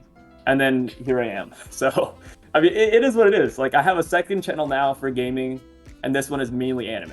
But yeah. Guys, this guy's a legend you saw him talking to Brago as if, like, you know what I mean? Like, he's literally a legend. He just said he changed a major. Oh my god, that's just. Yeah, you're getting the lore. Like you got the drug dealer, you got me and Brago, you got what the Flamin' Hot Lays. Like what's next? You know, like it's an endless bag, really. Yeah. And then I think somebody from my chat here, who's here, he dropped something about dolphins, which is a whole different story too. If you have time to drop it, this is your time. Oh, dude, I can't. So I was on a stream dating show for a second, and what happened was, I think they were asking like all the guys, like, what's your favorite animal? They were going down one by one, and to get a one up on one of the other contestants, he said he liked dolphins. So I just screamed out with the top of my lungs that dolphins are the biggest sexual abusers in nature. But I didn't use that word. I used the R word because I don't want to get you demonetized. Right. And I said this guy likes, you know, sexual abusers, and it was a whole thing. Yeah, and then everybody went dead silent because I don't think they expected me to say that. Yo, this is which is true. Dolphins are not. You're not creatures. Wrong. Dolphins and killer whales are menaces. Yeah, if there's a Zoan fruit in One Piece, like a dolphin Zoan, like who better? He must have a big bounty. Yo, like, we have fish fruits. No good. Yeah. Oh my god. Wait, do we have any dolphin fishmen? Maybe that's why Oda didn't do that. Oh my god. Oda's saying, "Yo, let's not put the dolphins in here." Yeah, let's not put Sai on watch alert, because if that fisherman showed up, he'd be calling him out. This is incredible. Like, guys, like this is funny because I don't think like your viewers now on your channel like know this side of you, and honestly I'm surprised because I'm like, what did this man just say? How many things is this dude? Somebody said to tell him about the sock story, which I don't know if you want to hear that one. That one's not good. Yeah, we can, like, you don't have to treat this as if this is the last time we're talking, so you can save half your lore. We'll save the sock for later. It feels like this is the Void Century, honestly. Yeah. About the sock, just to leave, I'm gonna leave you with a silhouette, a little Oda silhouette. But let's just say we're all men here, and we all know the thing about socks. And let's just say there's a sock video on my YouTube channel that, like, I'm surprised nobody's found yet. Damn, this is so. Don't look it up. Don't look it up. I have similar things, not on that scale, but like Homie Seal knows he went deep into like my other channels because I also have other channels too, and I kind of like don't put them up there, but like I had like a skit thing and other stuff. Yeah. And like a science channel, that kind of stuff. So this is awesome. So like if you gotta go, like thank you for coming through. And also I don't know if you saw the chat, but Brago was just like, yo, let's collab. And I already talked to him, so he's definitely talking to you about that. So if he hit me with a follow during all this too, which is kind of cool. Damn. Yeah, on Twitter. I think Twitter is the best place to chat with him, by the way. But yeah, so again, guys, like the stream. Thank you for coming through. If you're Sai viewers, thank you for coming through. Hopefully you enjoyed the stream. I'm gonna continue streaming after Sai goes because I have a wedding to go to and I'm already kind of mostly ready. I just gotta fix up my hair a little bit, and so I got nothing better to do until the wedding happens. So that being said, again, like the stream. Check out the video that if you're my viewer, check out the video I posted on he posted on his channel that I was in, and there's no reason we wouldn't have another conversation. Like, I'm not gonna come out of this conversation like, man, Sai was an awful guest. No, like this is one of the most enjoyable conversations I had. I love it. You got me out of my chair. I think that's like, you got me out of my chair like 6 times maybe. Like I handed it off to you for like a minute and you just blew my mind like multiple times. This is like my first but also best collab, so I really appreciate you having me on, bro. Yeah. So it was fun convos. Yeah, for sure. And yesterday was much of the same. Like I feel like if we had unlimited time, we could just keep going. So and you know, whether like podcast, collab, that kind of thing, open to anything, we'll be talking. Guys, look forward to that. Either channels, check out our content during the break month, because if you like this conversation, it's just more of this throughout the month. So yeah, thank you again, Sai, for coming through. Thank you. And also, you said he's Sai also started streaming recently on YouTube. It was a great time there.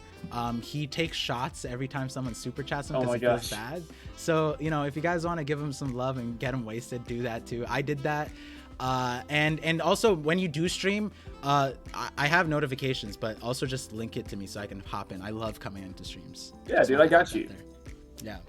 Well, hey, thanks for having me, and I'm gonna go ahead and head out. But also, you should have since you Buster called me in, you should have like burning Ohara citizens as the outro. Like, you're like, woo, the Buster call succeeded, and then you see like all the Oharians dead, like, oh, Nico Robin's mom just like passing away or something. Yeah, like that'd I have be a good a scream of like the character. Yeah, the creator's name is screamed out like, Sai, no. Yeah. Yo, that'd be great. Actually, that'd be great. I will definitely incorporate, because that'd be a great outro. Now I think about it, definitely full of memes. All right, bro. Talk to you soon. Well, thank you guys. See you later. See ya. All right, wait. On I accidentally X'd out of my thing. I don't know how to do. Oh. This is what I'll do. Wait. Am I streaming our conversation? Oh God. Let me block this. Our conversation. Yeah, my Discord is showing but backwards. Yeah, let me fix up my Discord real quick because I just realized I don't think I can turn my camera on. Let me double check that. I should be able to. Maybe. Oh. Properties. Activate. There we go. Wait, I'm back. Okay, cool. We're good. So let's go back to the normal thing, and then let me take out this Buster Call creator. There we go. Discord leaks. Yeah, it was basically our early conversation of yesterday of like, hey, yo, how are we doing this? I am a boomer. This is facts.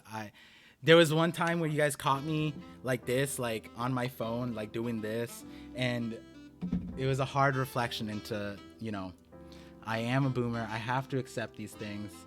So again, guys, like I'm going to continue talking. If there were things that you chatted earlier in the stream, send them again. Mods, if there were super chats or bits that I missed, remind me. I'm going to check right now. But I will be here probably until 3. I'll probably have lunch because you know what it is. And this is a very special episode. So this was the first of many. I had Mosh earlier, but Mosh is like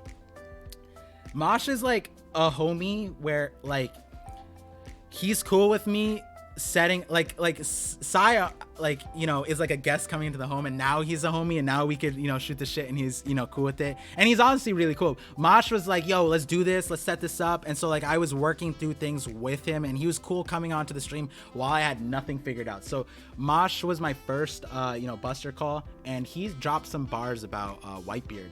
And so again, like the huge part of this is that from my perspective, someone asked this of me, Young Gambino, yesterday, and I'm gonna respond to him. I didn't get to respond to him yesterday, but he asked me what's my favorite part of One Piece, and this is 100% my favorite part of One Piece. 100% my favorite part of One Piece. To be able to have conversations with you guys, with creators, like how much, like you never would expect that you know, like a lot of times you guys show me things and whether I know it, but like your perspectives are new on it, but sometimes you do show me like new things I never knew about, and he 100% did that here. Like in my video, I was like, who is Shusui? I don't know who he is, and he dropped it. It's so awesome. So I need to get back into the checking out the chat. I'm so like, thank you guys for being here. I'm going to be reading through the chat in terms of the vlog, the VOD, and this video will be posted in on my VOD's channel, which is on my home screen. So if you are if you're there and you want to see the VOD too, it's there. This is good. I gotta warm it up though. I'll have it after stream. Now I think about it, I don't want to chew on stream.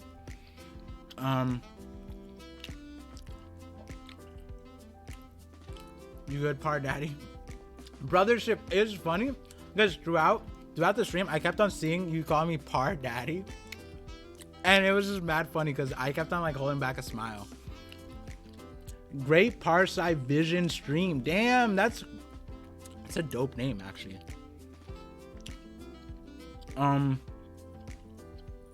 Saya's twisted ankle hockey. Damn. Yeah, my Discord was showing. Yep. Don't think I was here for that part. Who is Shusui? Oh, great. So no credit to me, and not no credit, but I had Sai watch my Amatsuki video, and in that I was talking about the personified swords. So we know Wado Ichimonji is made by Kozuburo, and it looks like him. So that in the video, I connected who this one looks like, because we have a character who looks like this. Now Shusui was personified like this, and what's crazy is in Whitebeard's crew there was a man who looked exactly like this. Oh my god, wait, is he a long leg?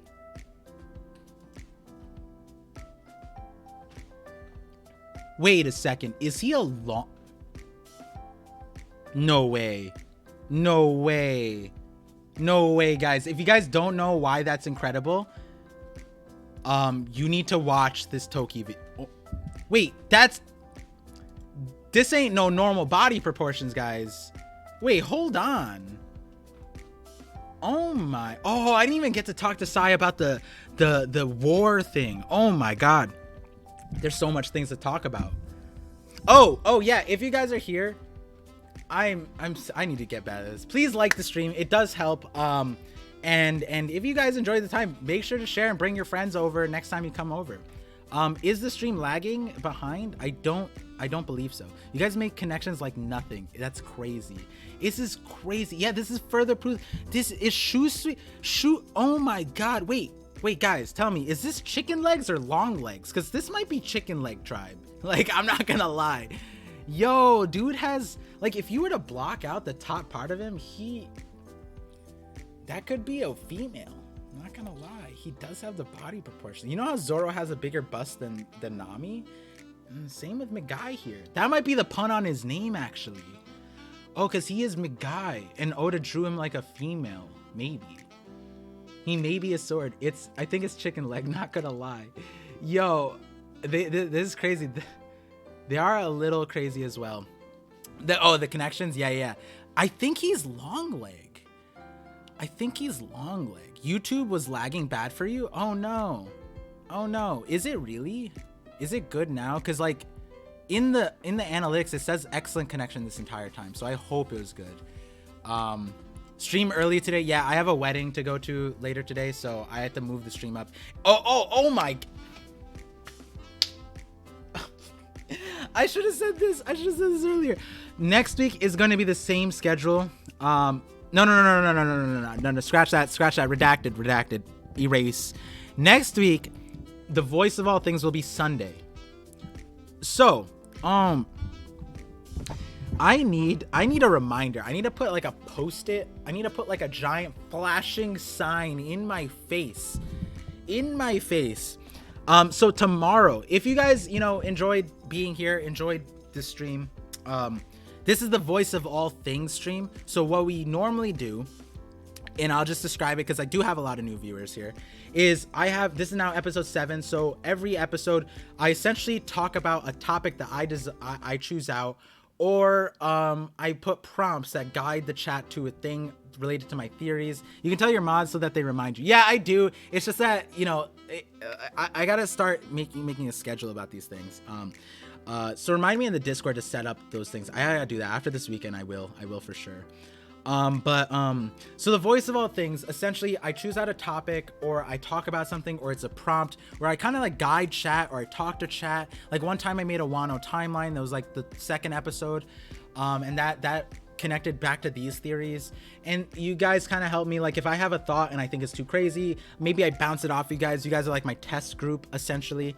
And the idea of the name is that, like, when you think about One Piece, learning about the true history of the Void Century, you could either be a scholar, right, like O'Hara or Professor Clover, and that's the thematic, right? My Discord is the world tree, and the thumbnail is the world tree, right? And we're scholars. We're all scholars here. A lot of you guys know so much about One Piece. I would say you guys are in the 95 percentile of knowledge of One Piece, the top 5% in terms of knowledge. I could probably very safely say that. So, and I appreciate you guys for being here. And so what I do with that, and the other part is Roger learned about the true history of the Void Century because of the voice of all things. He listened, and so that's kind of, we are the voices of all things, and we come together and we try to theory craft, we try to come together, figure things out.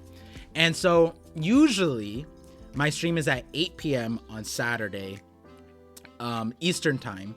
And what I do after the stream is I do a watch party for the latest episode of One Piece. And the episodes are they're so fun to be around. Like even the bad episodes, we were having a great time. I don't know how many of you guys in the chat can vouch for that, but the watch parties might even be better than like chapter readings sometimes, because they're just so funny. The amount of memes, the amount of laughs, like even I think I laughed more on the bad episode than the funny episode, because we were just roasting, shooting shit, but like respectfully, like nothing, like no, I want to clarify this too, like no hate to the animators, directors, like, you know, people have their gripes about Toei, but like at the end of the day, it's like content we're absorbing, you know, it's not like that kind of like roasting, you know, it's just like, hey yo, like what's going on in this episode, you know? So that's what it is. And so tomorrow, same time as this stream, so 12 to 2 p.m. Eastern time, I will be doing the watch party for episode 1022. It'll be earlier, so I can't be doing the regular 420 vision thing, because I also have the wedding thing after that too. So, but I will be doing that tomorrow. But next week, the Voice of All Things and the watch party will be on Sunday at noon, or not noon, at a certain time. I'll designate time and announce that. So I mean, you gotta get high the way. I have to be proper at the things because I have responsibilities there. So yesterday should have been a day when I did the thing. But yeah. So I'm still here. I'm still here until you guys let me go. Like until my wife yells at me that we have to leave. I'm here. I honestly, you know, it's fine. We're good. It's 2:45. I have to leave like maybe like 4:30. So if you guys keep me here, send whatever. If there were things I missed during the stream when I was talking with Sai, send it over. I'll respond to them. I saw that there was some. I'm sorry I couldn't get to them. I just really wanted to like continue the conversation with Sai, but I hope you guys liked how I incorporated the super chats and the bits into the conversation. It felt natural, and I love everyone. Those super chats are elite, and I'm sure the chat was too. I just couldn't fit everything in. Check out Homie's Theory. Wait, Homie or was it 3-Day? It's in the One Piece theories with a Reddit version of it too. Okay, I'll check out both of yours actually, because 3-Day wanted me to do that too. This is a great time to do it. Hold on, was there anything else I needed to announce? If you guys want to know the itinerary of my video output, tentatively in this break month, I said it at the very beginning of the VOD. Again, this is gonna be uploaded on my VODs channel. And if this were not an example of what I mean in terms of what I have planned for the break month, guys, strap in, because like half of these collabs that I'm doing right now, Brago showing up in the stream, Brago invited me into his chapter discussion, JD Legend rating me, Sai coming in here. Like, I just want to meet all new people. I'm gonna message Tekking to see like if he's down for a conversation. I'm gonna send him my Otahime video because I feel like he'd like the Otahime video.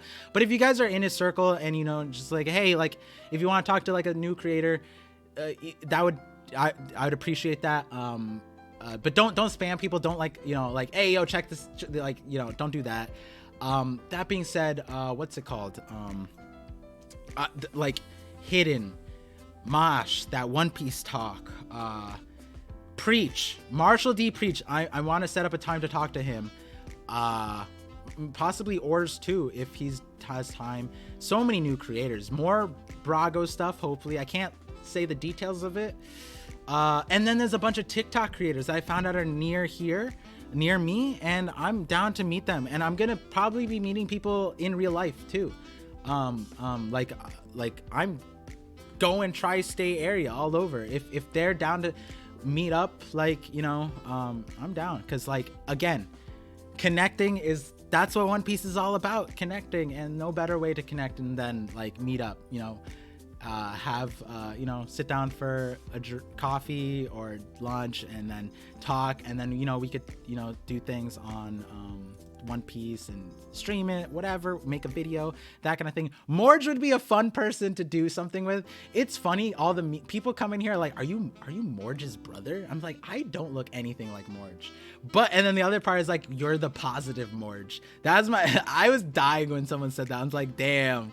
That is a meme that is I'm not gonna respond to, but you know, it is what it is.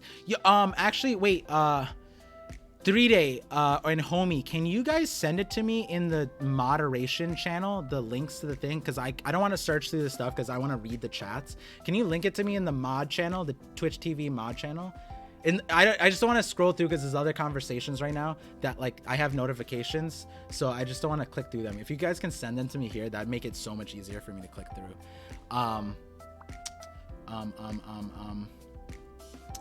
Okay, cool. Homies got that one, and then send me 3 days too.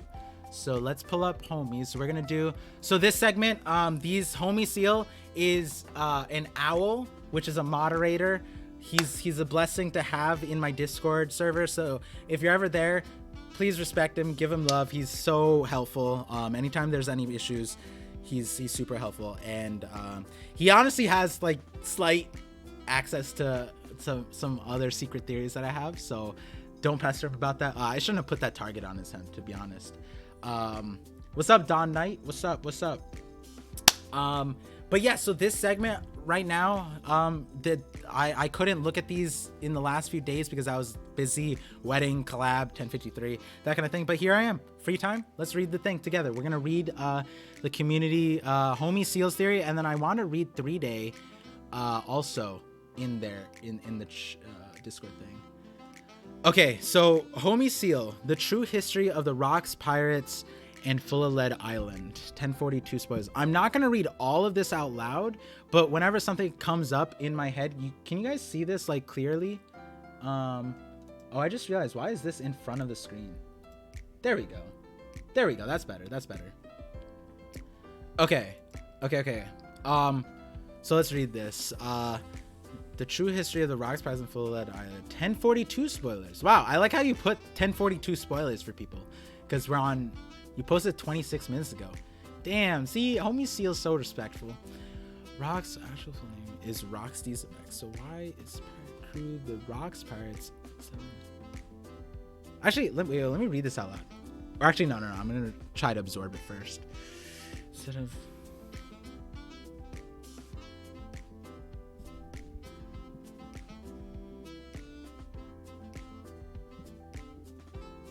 That's a good point. Wait, there are no other crews with last name names, right? Wait, Whitebeard? Is Whitebeard Edward Newgate? Oh, Whitebeard's his that's not his real name. Yeah, why would that be his real name? Are there any pirates? Wait, hold on. There's none with last names? Yeah, not the Newgate pirates. Yeah, you're right. You mean Pirate God. He is Transcended King. Wait, who's the future Pirate King? We talking about Buggy? Oh, you're gonna love the collab that I did with Sai yesterday and earlier in the thing. We talked about Buggy Supremacy for sure. Oh yeah, I should link them. If you guys want to read along, here it is. I think a mod has to do it. I don't think I can mod myself in my own YouTube. Oh no, I linked. Cool. So that's what I'm reading right now. Yeah, the closest I'm aware of is the Big Mom Pirates, and that's Charlotte Linden's nickname, not her last name, not even her real name. Yep. Why is the crew called the Rocks Pirates? Yeah, and Rogers is the Rogers Pirates, not the Gold Pirates, which would have been a doper name.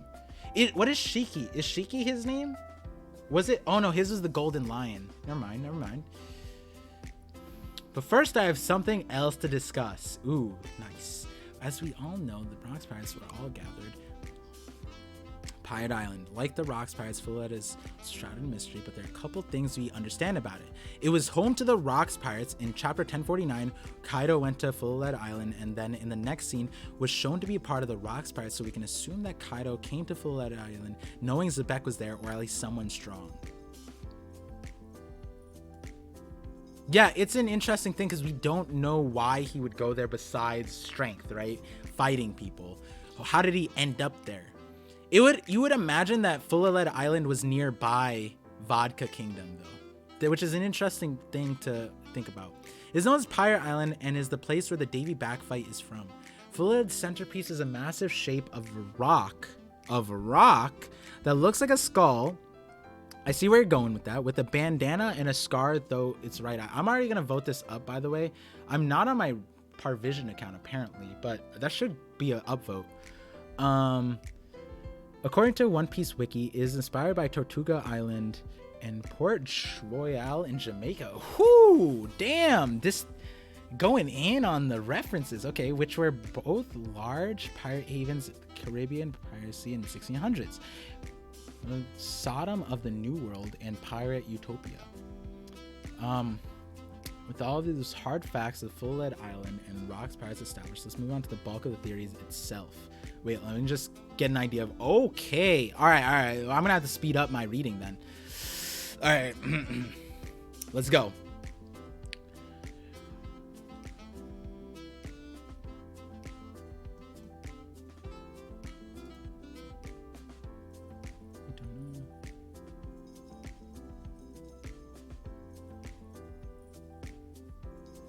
Piracy itself, the driving force is the air. Why would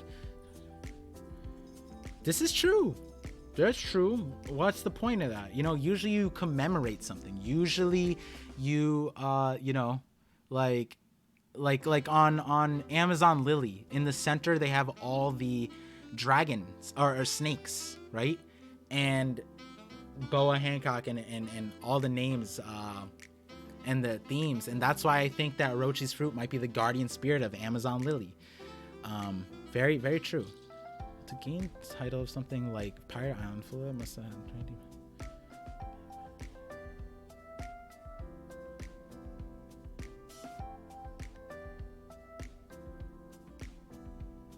Paradise of Pirates. Yep. And which is what Kaido wanted to do. Yeah.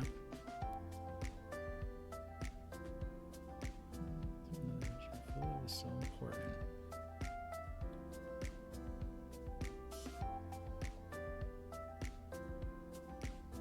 But what about before Blackbeard was there? Here, I'm gonna keep reading, but what about, why didn't they attack it beforehand? Because that's just a bunch of pirates there.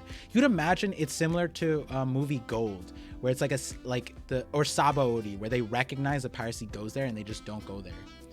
Why is this song so good? Pirate Vision theme song. Yo, I love this song. I love the this creator. It might not be. I need to update the description. It's called Jazzy Night by Sakura Girl. Very good. Pirate's Thinking. I love it. Yeah, this is interesting. Why didn't they go beforehand? It might be because like it's respected of something. You know, like movie Gold, Guild Tesoro got that respect as a haven. In Uta, we're gonna see that same thing. There's gonna be Navy and pirates all in one place. Stampede had a similar thing too. You know, now that I think about it, we are building up towards this thing, even in the movies, about like these safe havens. Sabaody is similar. That implies that even before this,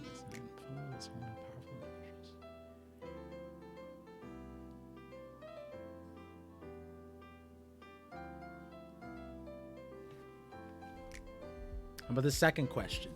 Well, I believe that this pirate skull was actually constructed by those powerful individuals in the past. My reasoning is that the castle, the rulers. But why would they make it a skull? Okay, if you look at the image of the fillet, dwarf, yes. You gotta look down on the rest of the place too. In addition, the material that the skull. Okay, for some of these images, I'm not. Are you able to put in the images of the island, because that would be really helpful for your theory. People love pictures. Let's see. I'm just gonna pull it up real quick. I don't know where that imager went. Pirate Island One Piece. Hachinosu. Okay, let's see. Yeah, everything is different tone, color, rocks. It's kind of like Dressrosa in a way. Damn, I just realized Moria brought his whole island. It's right there. That's crazy. Let's see. Completely different to the rest of the terrain.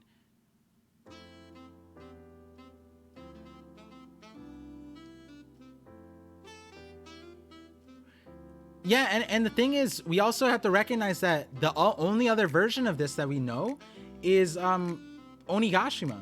Now that I think about it, I was asking, like, have we seen something? Yeah, Onigashima. And who built that? Wano, the carpenter on that Frankie worked under, right? He built Onigashima's well, we don't know if the skull is real, but from our understanding of it, yeah, the thing was manufactured by that guy.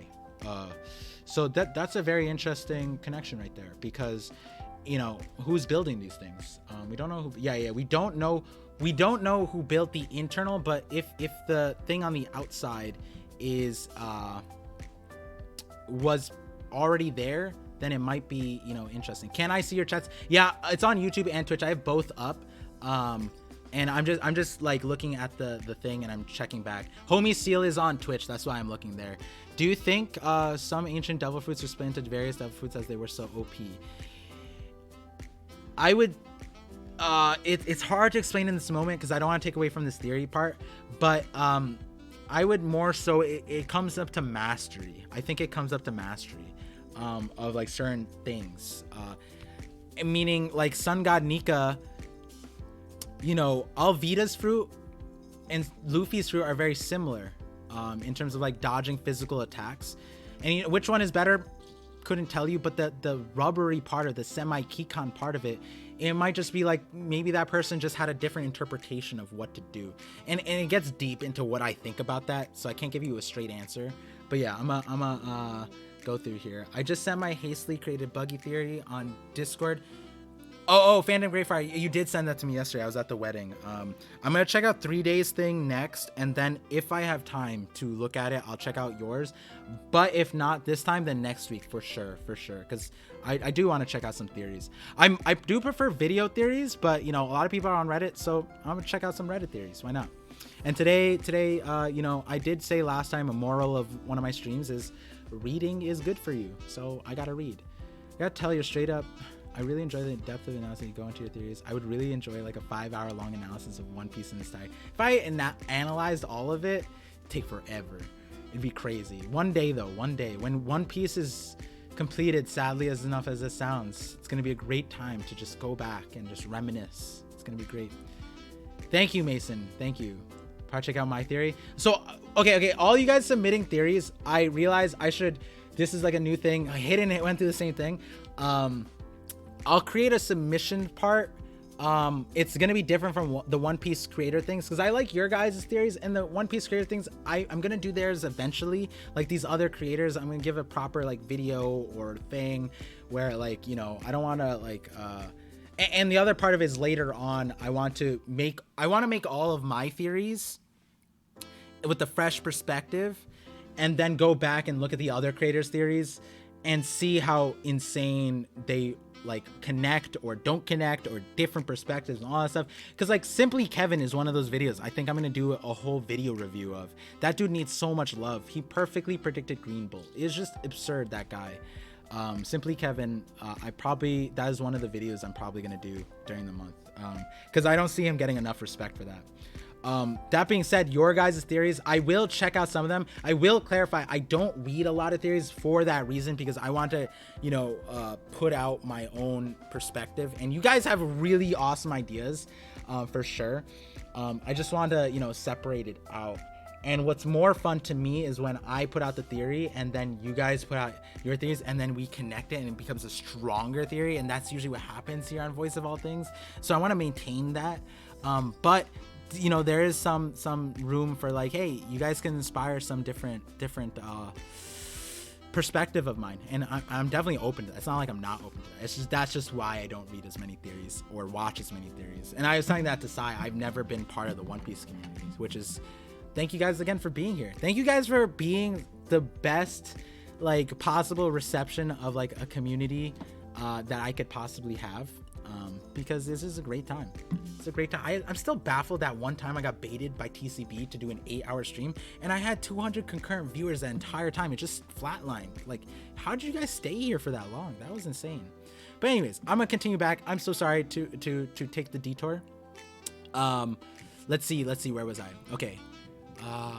People who can actually manage.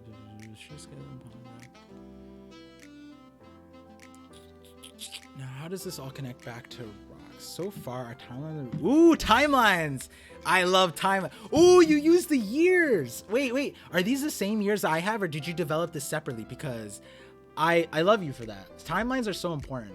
I think I would go off on a limb that 99% of the community don't know what year we are in One Piece. We're in the year either 1523. I think we're in 1524 right now, but this is really important. Yeah, so I have a little gripe about O'Hara. I was talking to him about it. I want to talk to him about the year thing, because I think the recent stuff in the flashback might confuse it a little bit. He is updating his timeline, by the way. He's gonna take some things out. I pointed out one thing that he might be removing.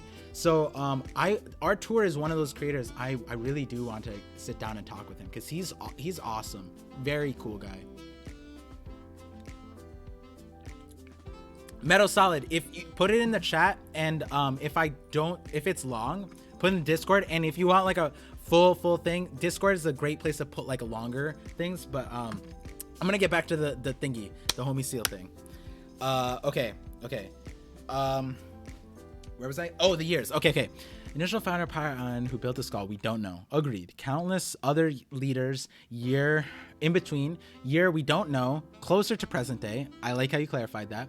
To the year 1487. 38 years ago. Roxy Zebek until his death at God Valley. Yep.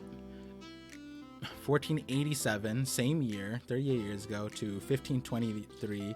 We don't know who was there. We do know that Big Mom was there, though. We do know that. That's an interesting thing to put in, I would imagine, is that who was there? We know Kaido wasn't, because he left. Big Mom was there. Where was Whitebeard, right? Did Whitebeard leave right after? I think that's an important thing. Wait, what? Big Mom was there? Yeah, in the flashback in 1048, when we got Kaido.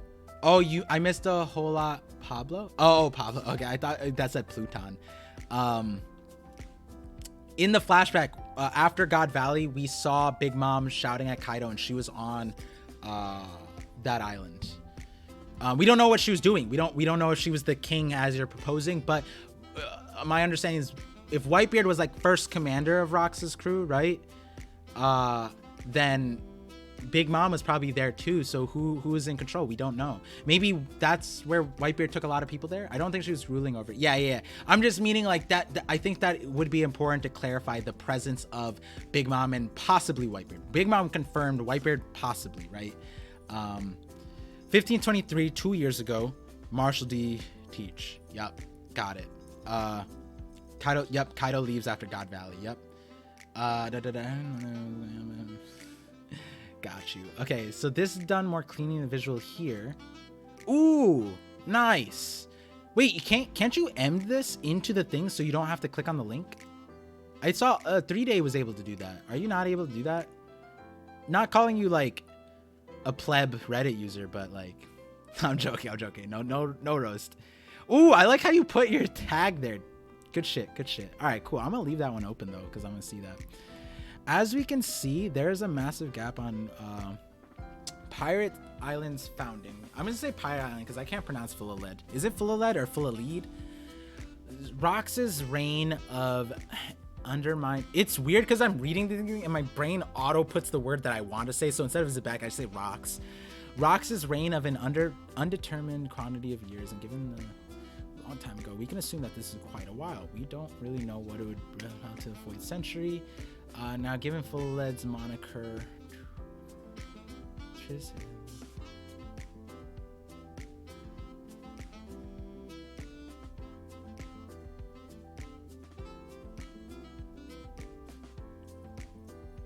the most prevalent thoughts in the community is that Blackbeard is Zebek's son or related to Zebek in some shape or form. I just want to put out really quick, homie Seal. I don't know if you were here for when me and Sai were talking.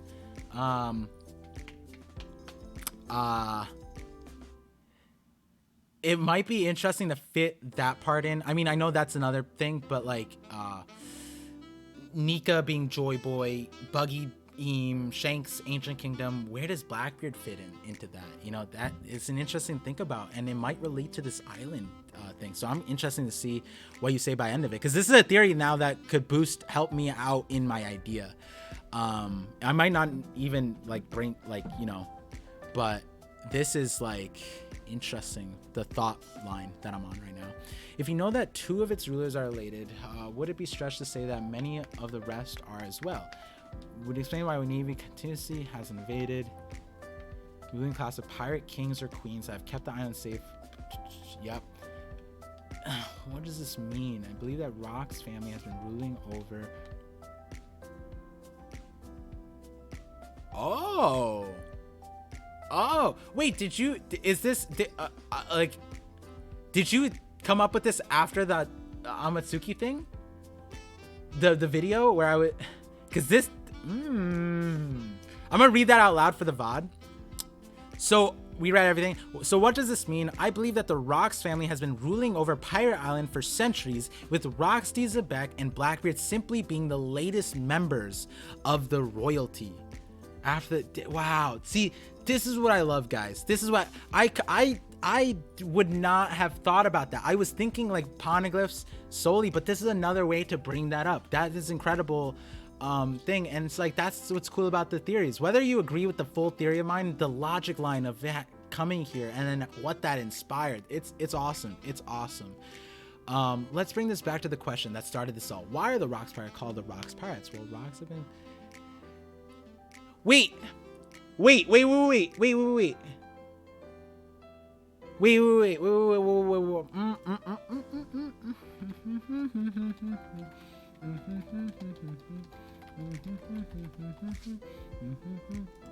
No, we found one. Yo, your theory just got stronger.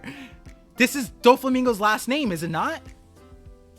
The Don Quixote Pirates. You're telling me we did it. Yo, this is wild. You're telling me the only other last name pirate thing is a celestial dragon that literally has the exact same history you're talking about? What? Yo, that's wild. That is wild. Okay. See, I'm sorry I haven't been reading the thing as much, but I'm gonna take a quick pause for that to sink in. Here, Metal Solid Crisis typed in his thing. Whoo, wow, that was cool. I'm gonna keep reading this thing in a second because I just need to let that, marinate. Do you think there is any connection between two kingdoms that have sacred last resort drug? Alabasta had Zero's water, and Fisherman Island had the Tamate box with the energy steroids. Yes, I do. I think Randy Troy might have had this theory. Imitating Gear 5. Imitating Gear 5 is a great way. And if you watch my Amatsuki video, Ooh, right. I can't say anything, Ryan. You just did something. You did something. You mentioned Kid. I'm so sorry I didn't see that. Kid. So I can't give you this part yet, homie, because it requires the whole video. I see it, Ryan. But the what's it called? Oh my god, my video. Oh my god. Wait, hold on. That's a whole new. It's a whole new world. A fantastic place. Oh my goodness. Yo, this is dope. And so Metal Solid Crisis, my Amatsuki video. Wait, Ryan, please don't spam, because I do look at the VODs and I want the people to see the thing, show up. So if you continue, then I would ask my mods to clean it up so it looks good in the channel. But yes, Metal Solid Crisis, that is a great point, because it connects back to you missed one. The Minx tribe, they have the Minx drug. All of these places, why are they connected to? They're connected to the what's it called? The ancient kingdom. So it's really interesting to think about in that regard. And I don't want to say more, because I do not that specific point, but it comes up later in a different light. It's interesting. It's independently. Yeah, Homie Seal's like, this is great. You already know this is completely like what the separation is like, we could work together, right? This is like having a thought inspired by something is different, right? Like, then you just say like, oh, I was watching this video and inspired it, right? You don't even need to say that for this one, because this is completely, on its own. But like, now connecting this back to the Kid Pirates, the Drake thing, interesting, crazy. Was Drake One Piece, what was his crew called?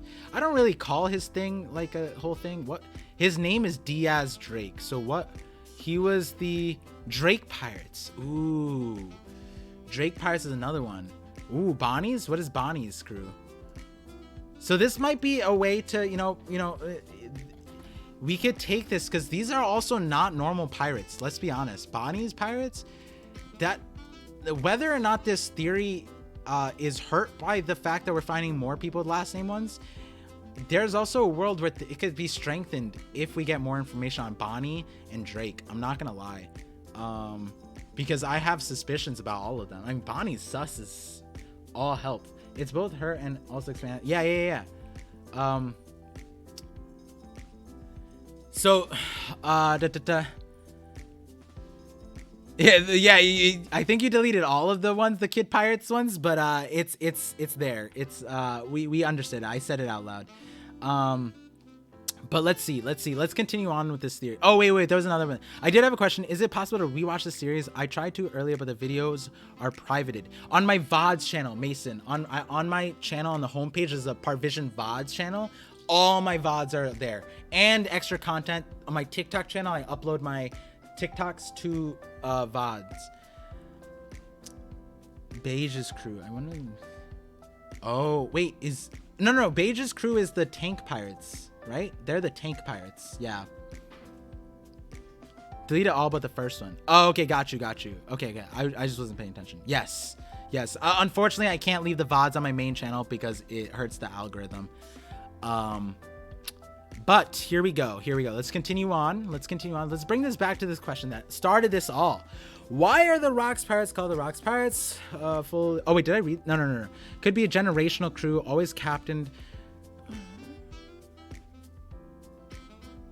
Vanderdecken. That's a good one to think about. Be a generational pirate crew. Always captained.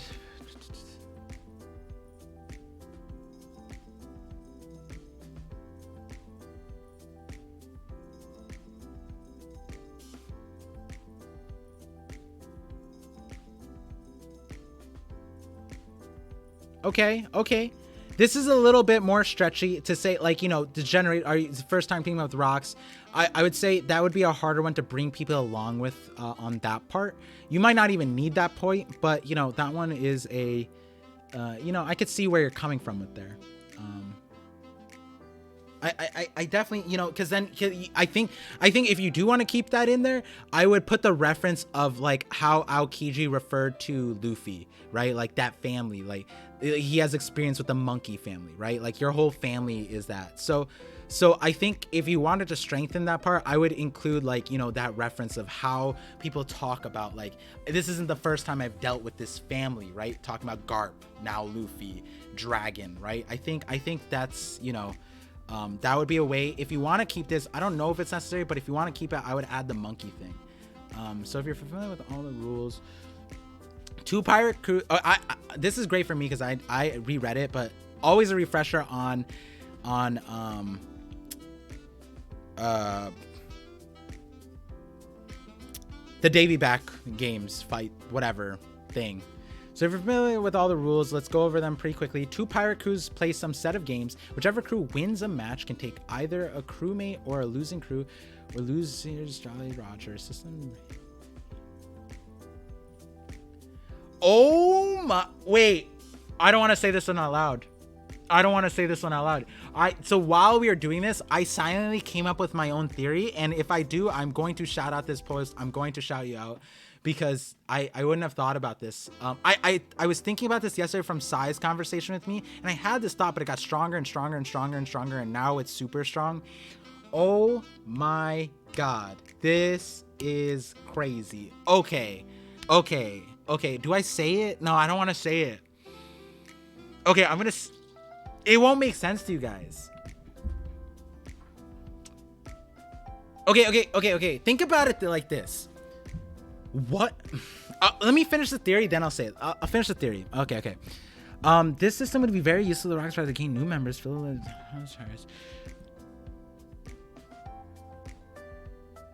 my god. The theory is working in my head, and now I have a great One Piece Madness video. Oh my god, this is so much fun. Oh my god. I'm so excited. There's actually still even more to it. This is a system preserved Rocks Pirates called Davy Back fights. Well, in chapter 306, Sanji says Davy takes whatever he likes from the sea, just like how the winner.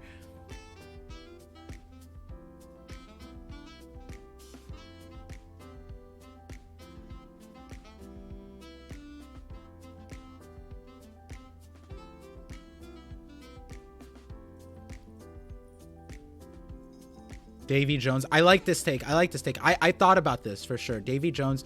I was thinking like, you know, it could be Vanderdecken. It could be rocks. Vanderdecken could be related to rocks. Like there's so many things about that. I like it. This is a real good one because like, I'm going to finish reading the theory, but,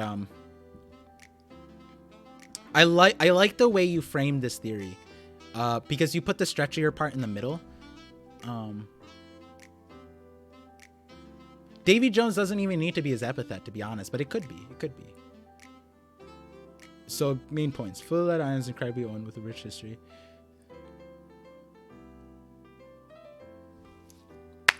Thank you so much for reading, and I hope you enjoyed Homie Seal's theory. Guys, this was a great one. I'm gonna get to, how much time do I have?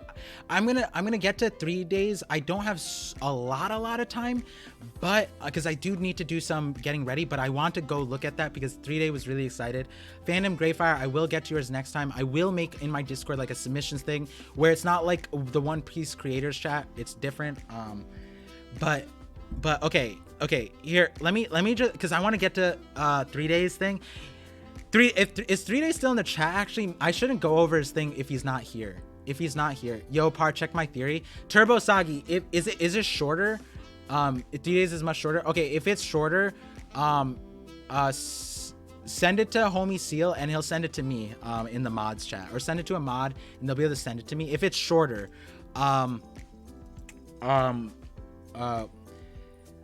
Yeah, so I'll go over them. But again, if you guys 3 Day, you're here. Okay, cool. I'll go over your thing.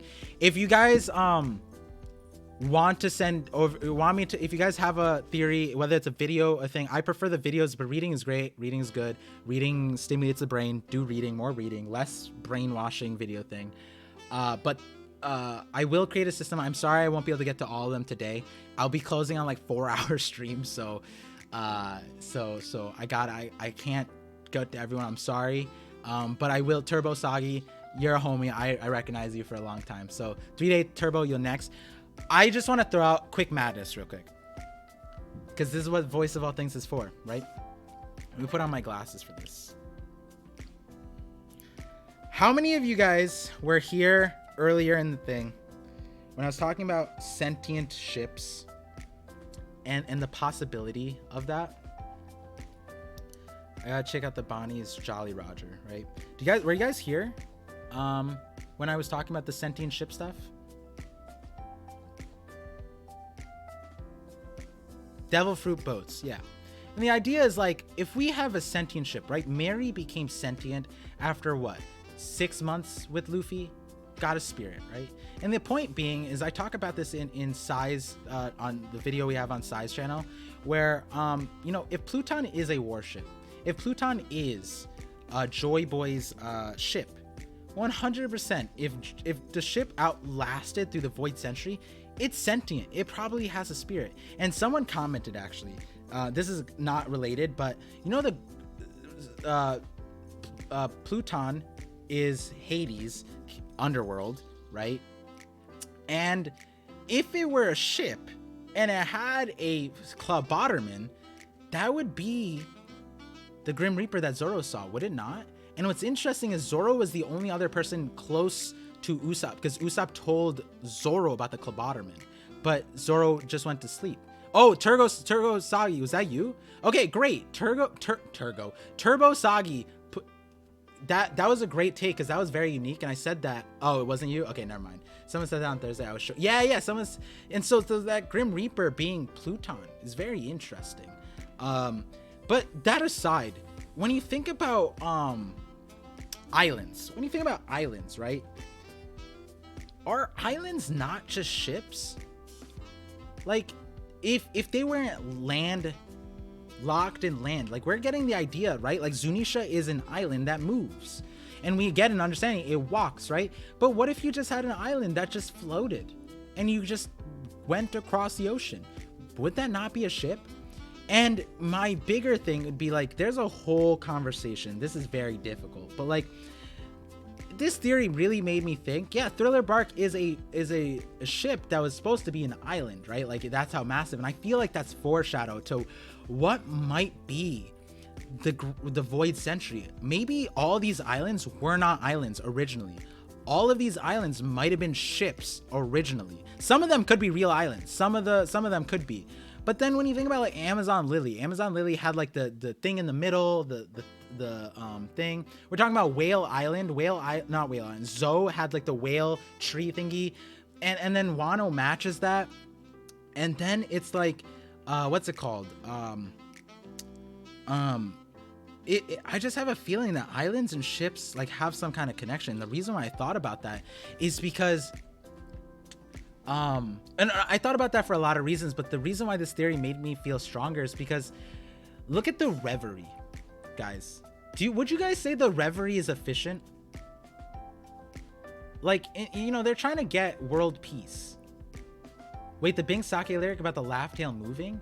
Yes, laugh tail. I you know, in my Devil Fruits boat video, I was saying like laugh tail could be a sentient island.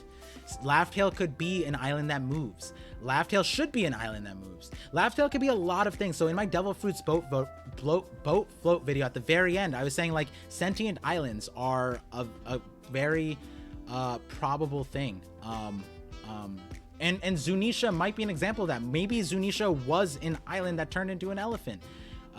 And we don't, like, it's a weird thing to think about, but it's not absurd. It's not absurd. Like, if you believe Mihawk could be a sword, why can't an island with incredible history become a ship or a walking thing, right? Like what if an island, like, you know, there's so many examples. I don't want to get too much into this. Wait, Guardians of the could be island complot. Yes.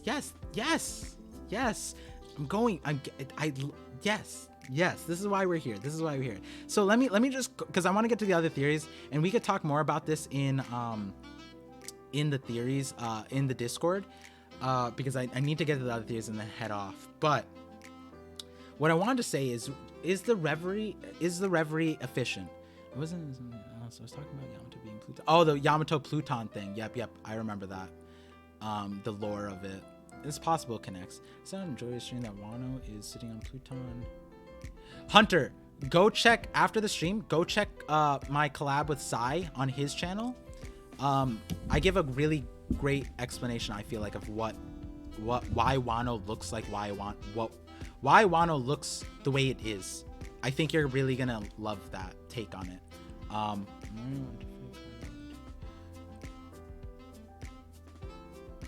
Angered Catbox. It's that, you know, other people would say it's stretch, but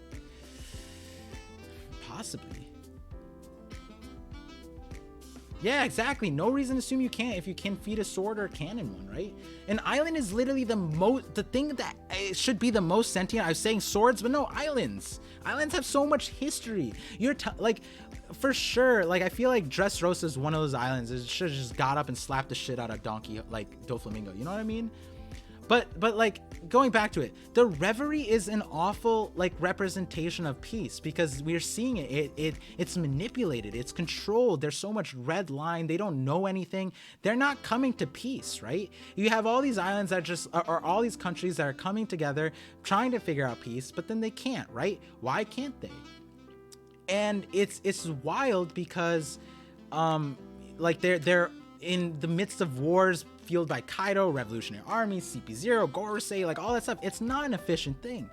So when you think about the Reverie, like in terms of peacemaking, the Davy back fight is a way better fight to come to peace. The Davy back fight, okay, hear me out. The Davy and Homie Seal, feel free to include this in your theory. Like if you wanna, give me a shout out for this part. But like, I'm going to make a video on this and I'm going to give you a shout out, is that when you think about the Davy back fight, is it not like the Olympics? Because when you think about the Olympics back in the day when it was originated, it was like representation.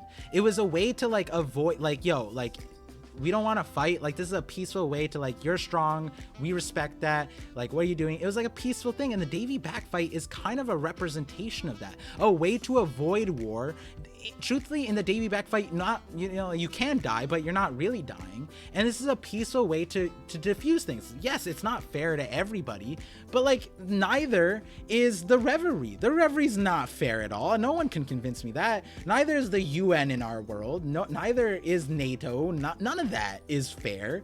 And I'm not saying the Olympic, like, you know, we all go send our best people. That's not fair either, but you know, I would go out on a limb, and this is more fair. This is like back in the day, if this is the way they handled it in the Void Century beforehand, think about it like this. What if all the islands, right, were different ships, different countries, like he's saying here, right? Rox is another one. And Rox might have been the head of the thing, the family, and they created this thing, whether Davy Jones, whatever. And this is a way to peacefully solve issues. And the world government was not happy with it. That might be why, you know, all this stuff happened, you know, like, not, and this is where it gets a little goofy, because you got to think like what would garner it. But it's like, you know, even when we saw the Straw Hats on it, like Chopper was not happy with it, right? I'm sure there's a lot of like people like that, but you need like someone like Zora, like, hey, just deal with it. You know what I mean? And so this is not like, this could be expanded a lot. And I think I want to expand it. And I haven't even said all of the things yet. But, you know, I love this. I love this. This is great. This is great. He's using me with let's get along. Oh, hell no, political part. He's using me with let's get along with both sides of the aisle. Talk is doing right now. But the thing is, the Davey Back fights weren't that either. It was just like, yo, we have a conflict. Let's do a fight. We solve it right now. You know what I mean? That's what it is. Versus what if you're an island, let's say you're Vodka Kingdom and I'm Beer Kingdom, and I'm mad because you're taking over the thing. We have to go to the world government. We have to go to the Reverie, talk shit out either way, or we're having a war. Whereas if we had the Davey Back fight, it'd be like, hey, I get this East Blue, I get South Blue, and you get West Blue, and boom, that's it. Davey Back fight solves it. That's what I'm saying about this. It's not, obviously this doesn't work in the real world, but this isn't the real world. And this is an easy way for the world government to be upset. Like, hey, yo, this isn't democratic enough or whatever. But it's like, you know, not all systems are perfect. That's what I'm saying. IDK, I don't know why, but Parvision asking for a shout out and saying he'll shout out homie made me think of Buggy and White Beard and Marie Foot. Yo, I can't remember. Yes, I'll after this, 1 second. Okay, political part. I'm definitely from Beer Kingdom. Yo. Actually, when the time for Olympics came, there was a cease. Yes, Lazos. Yep. Thank you, my certified Greek guy in the chat. Yeah, I didn't want to like say things. I know a lot about the history. I just want to like spout nonsense for it to be corrected right now. But yeah, that is what the Olympics were for essentially at the start. You know, and there was a lot of things with like even training, like the Spartan, Athens, like even between them too. Pilot Olympics. Oh, DK Rayleigh, what's up, bro? Welcome. I'm still waiting on the marijuana island. It's coming. There's gonna be a lot of what's it called? Madness. There's gonna be grounded theories, madness theories, future theories, collabs. This month is fun. Wait, we got Kaido. If you're giving us vodka, we're not losing it at all. I don't want Beer Kingdom anymore. Wait, hold on. Can we swap it up? Wait, why did I give you guys vodka? Wait, hold. Okay. We need Professor Par. I was cleaning the glasses as well. Who the fuck gave you guys Vodka Kingdom? What the fuck? Like, rewind. We're not. You guys are not. And see, the thing is, we're talking about the Olympics. That is essentially the Olympics. It's like the equivalent of like, here, you guys get Michael Phelps, right? Like, all right, cool. Now I have to compete with like the guy with the most medals. Like, can I get Usain Bolt maybe? Like, you know what I mean? Like, that is how it is. And it's interesting. Kaido's an interesting perspective of that, not gonna lie. So you know, I linked it before, homie. See if you want to link it again. Give some love to his Reddit theory. Awesome. I probably will be making a video on this and referencing this. And if you want to add stuff the other stuff, I think it would make sense, especially the stretchier part, because the thing is with like receiving, you know, things is like people always, right? You can have 99% of gold and jewels, and then they look at this one part and like, hey, yo, you stretch too far here. Your theory's trash. And it's like, bro, did you not read anything else? Like, hello? And so,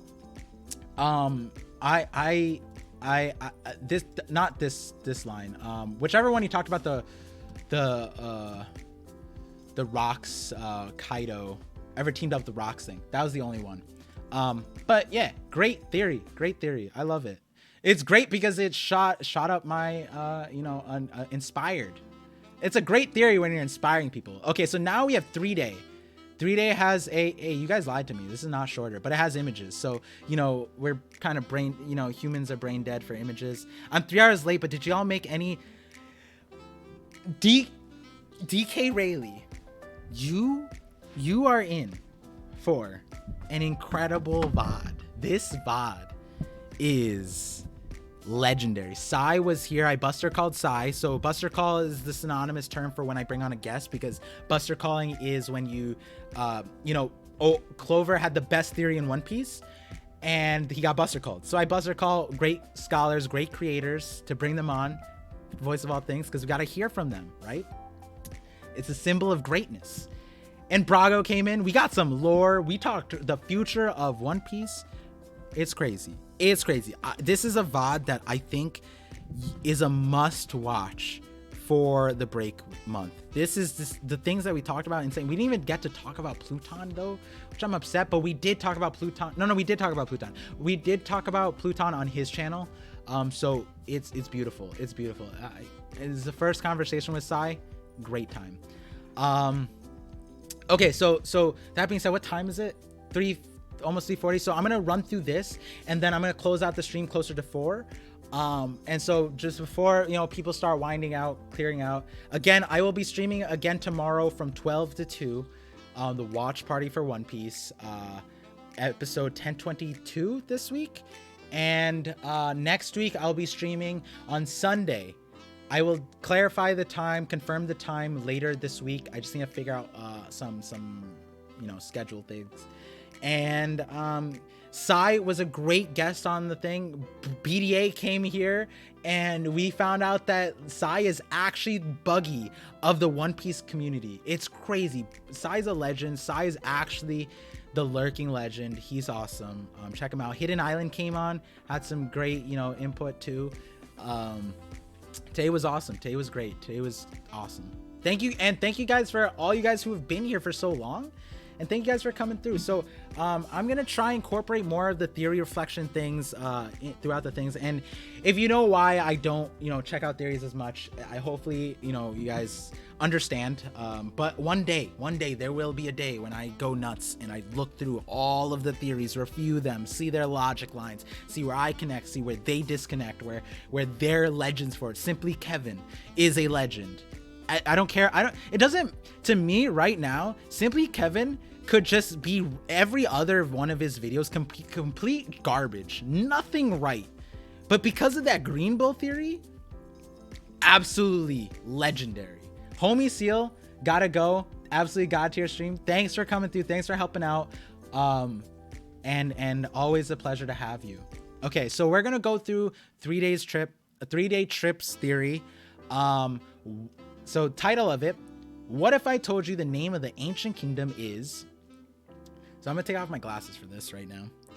Whenever I put my input, I'll put it in, because this is not Professor Parr at the moment. 3 days the professor at the moment. Yo ho ho. I'm not gonna do the Brooks thing. I wish I could just have it in there. Gather up all the... Oh, this is the lyrics. Gather up all the crew. It's time to ship out Binks Brew. Pirates, we eternally are challenging the sea. Wait, these are perfect for this stream, actually, now that I think about it, because I know what you're talking about, but yeah. Okay. Pirates, we eternally are challenging the sea with the waves to rest our heads. Ships beneath us as our beds. Oh, is this why you guys are freaking out? Hoisted high upon the mast. Our Jolly Roger flies. Binks sake is more important than we already know. Okay, this is your line. Oh wait, is this lyrics? Put this in quotes. I think, so that people, like, not a lot of people would know.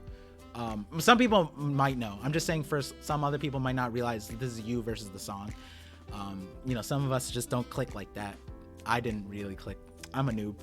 Just what if we already know the name of the ancient kingdom? What if I told you is already staring us right in the face several months? What if I told you I know why pirates love to sing about delivering Binks sake? Would you still read the proof or skip to the end? I like how you do the cross out thing.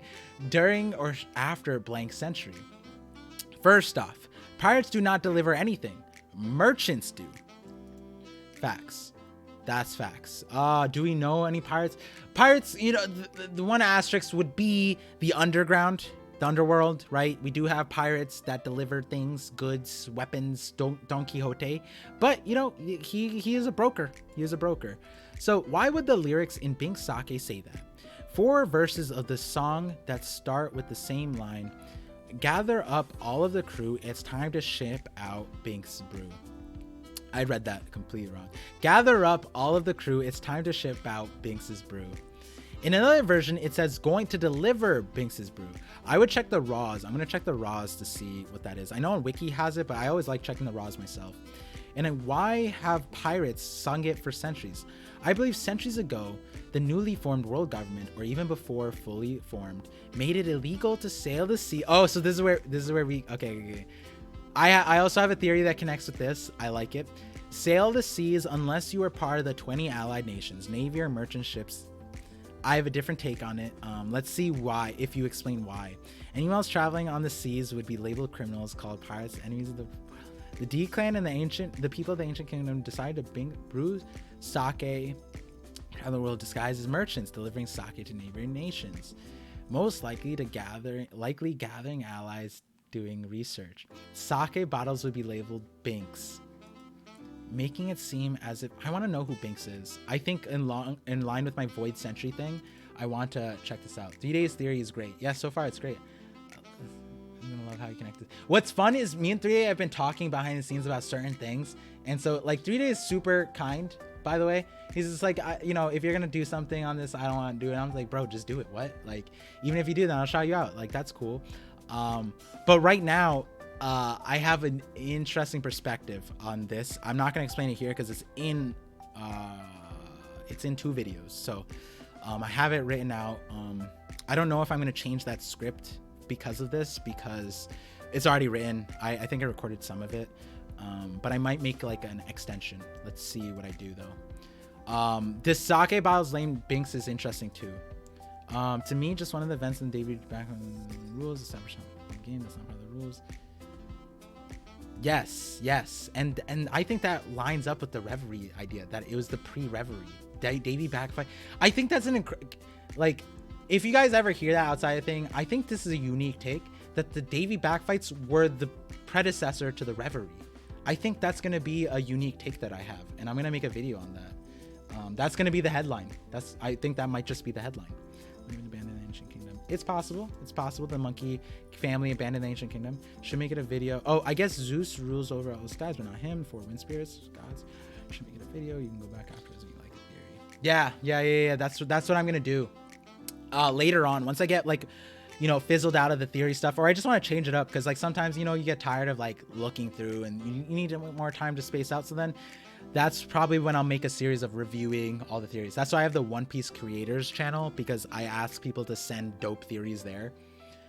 Emu is Binks and is just pissed he never got his sake. Damn, booty hole with that theory. Binks, and Bink, baby, is Bink like the thing that babies suck on? Wait, babe, is a Bink a thing that babies suck on? A Binky. Yeah, so Emu could just be a big baby. I'm joking. Let's see where I was. Making it seem as if it's brewed by a man named Binks. Oh, cool. When it's more of an accurate. Oh, you just solved the. Okay. You were waiting here this whole time, waiting for me to read the next line. While delivering it, they made up a song about their. Oh, no, you told me. Okay, you told me. I just I need the refresher. Okay. They made up a song about their funny traveling to lift their spirits and remind them of the thing. I remember now. I remember. Yup. I remember. I'm so happy I remember because now it's fun. Ooh, okay. I mean, it was always fun, but now, ooh. Dang, you teased me to this theory. Damn. Am I rubbing off on people? Teasing? That's fun. Perhaps they were also carrying poneglyphs to their destination, fulfilling their purpose to one day make it to the end of their laugh tale. Before the Void Century, I'm sure the nobles of some countries preferred to oppress, torture, and enslave people, but Joyway Nika most likely traveled around and freed them, incurring the wrath of different nations, causing them to ally against him and started a war. Now, knowing one kingdom could not stand against 20 allied kingdoms, they most likely put many different plans and motions for the future, knowing that this wouldn't be destroyed. This, of course, would require indestructible and unreadable to most documents to guide future generations spread across the world. Okay, so why wasn't any of this information passed on to children in other countries? I still don't know the answer to that, but everyone knows the truth, not speak of it. What does it say, Chief? It isn't for us to know. All we need to do is hold the truth in your heart, keep your mouth silent. I think this has a different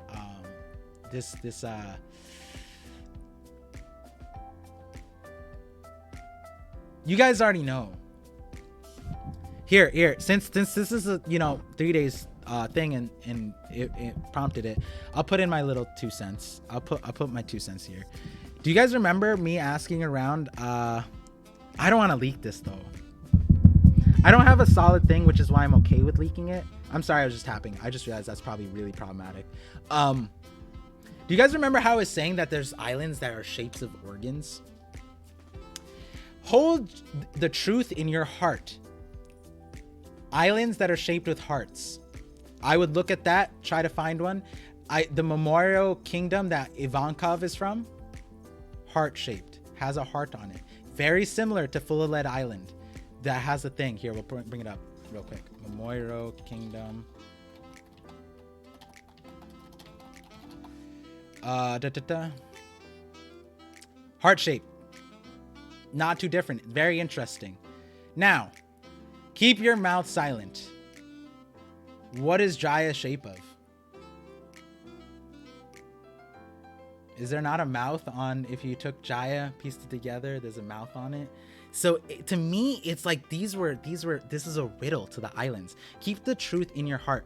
I don't know if Memorial Kingdom is the truth, but it's interesting, right? Keep your mouth silent. This is quite literally what they're doing. Stay quiet. Don't say anything, right? It's very interesting. Now, there was other parts of it. The Weavers part, we know that's Wano. I think it's related to island stuff. But, that aside, it's not, that doesn't take away, change, whatever. Stop, this ties into my next theory. Hey, that's what's dope about it. The organ, that's why, if you guys remember all the way back then when I was saying like the organs thing, and there were actually island stuff there, I wasn't doing that blindly. I was seeing if you guys had anything. I was dripping it there. It's dripping there because this is exactly what I was thinking of back then. I just didn't make a theory about it because I've been backlogged, so it's crazy. Where do we show you our theories? So I will make a spot in the Discord. Homie Seal just left. I haven't made it yet, but if you join the Discord, I'll alert everybody who's there where to put it. So it's not there yet. The Voice About Things, episode 1 through 6.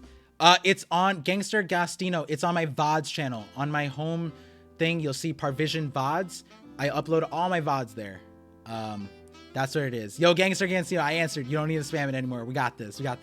And the thing is, guys, like, if I don't see your chat, just like, do it one more time. You don't have to do it multiple times. But yeah, you don't have to delete that, by the way, mods. It's fine. It's just 3 times total. Those words mean that we have to keep in secret the prophecy about the 2 brothers. Yes, that there's a lot of ways that this could be taken, to be honest. Okay, so let's continue on to this rest of it. The Rain and Shand are explaining those guarding the Poneglyphs must keep their mouths silent. Yes, almost there. Right before Luffy awakens his devil, the 5 elders order his execution. You are to eliminate Straw Hat. Yep. What are you talking about? Yep.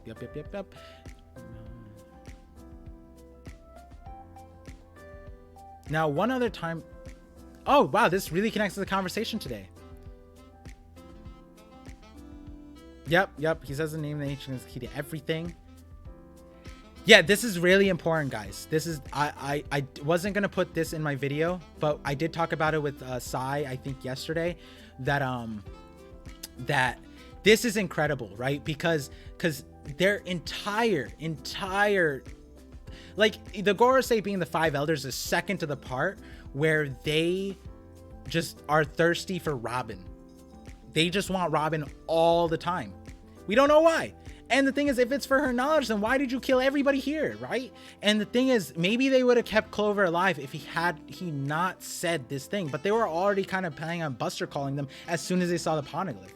So it's this kingdom name thing is way super important, super important. Yeah, 3 Days is a genius in the shouts. He should make videos. I would shout him out. We should. I mean, I am shouting him out, but like, you know, we gotta bring 3 Day on a Buster call soon, because once I put out my Void Sentry video, maybe 3 Day is the person I Buster call for this. Yeah, so the kingdom name is really important. So going back to the title, guys, like again, I said Homie Seal framed his theory really great. Look how beautifully this is framed. What if I told you the name of the ancient kingdom is, right? It's beautiful. This is a YouTube One Piece creator setup, right? And then here we go. Like, this is exactly why it's important. You might even want to preface at the start, like, knowing the name of the kingdom will get you killed. Like, then that's true, and then it gets proved here. I would do that.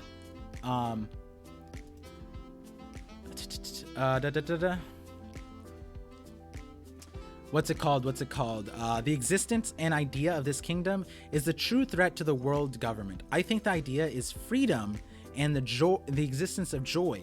Who could bring both freedom and joy? The name is key to all 3 things and has been hidden for centuries. Luffy's Devil Fruit, the ancient kingdom, Binks' sake.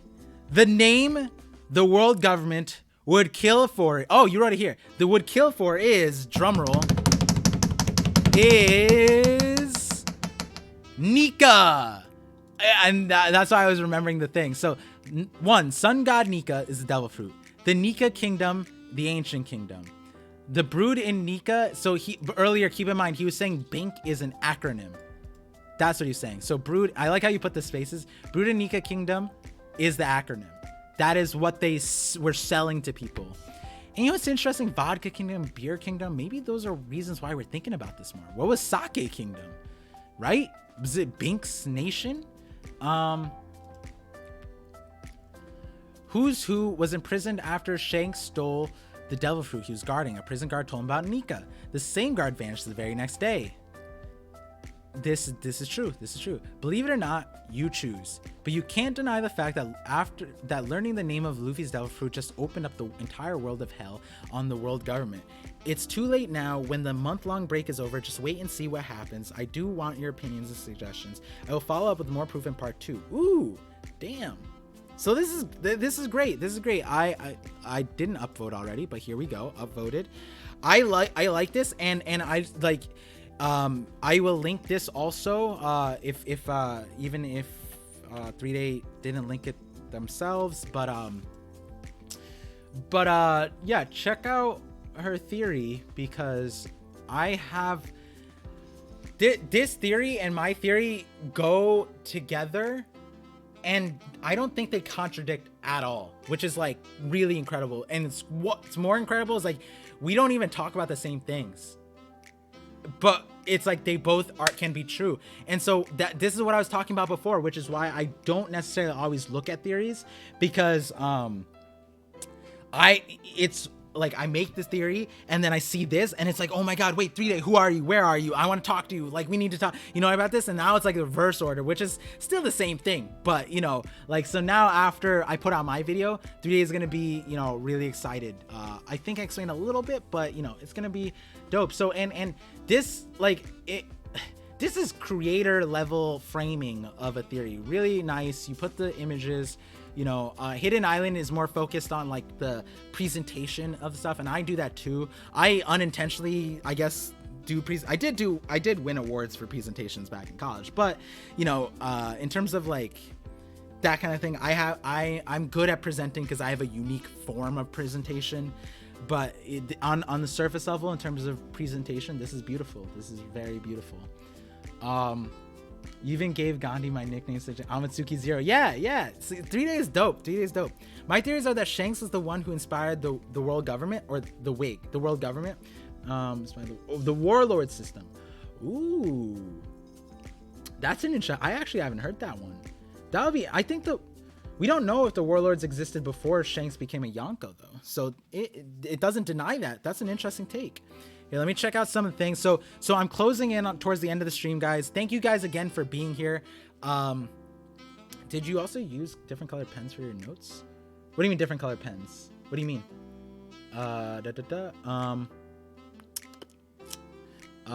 What's it called?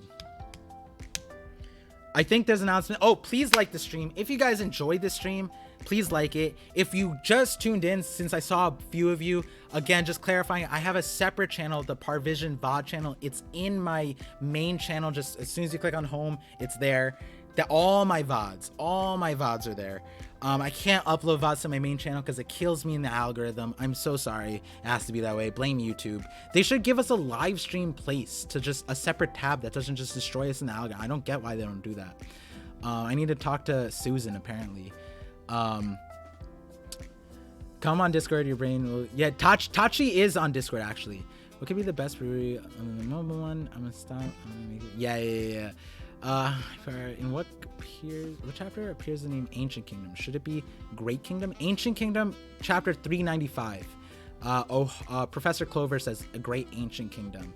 I don't know about the raws. I could check the raws. I'm not gonna do that right now, but you know that is I remember chapter 3095 having Ancient Kingdom. Because you had so far is that Laughdale is actually inside something. The whale, everything hints. You're gonna love. Oh, that reminds me of right after the Shanks video is another video, or maybe right before the Shanks, or maybe it's in the Shanks video. Maybe I'll make it a separate video. I'm not sure yet. It's in there. I believe Island might be under reverse. It's not a bad idea. Future Part, been there, done that. Yup. Look at Bonnie's Jolly Roger. Okay, I'll look at Bonnie's Jolly Roger. Bonnie Pirates. Whoa, this is unique. Wait, what is this? Is it a shadow over her thing? Wait, is that the sun? Is the sun eclipsing her?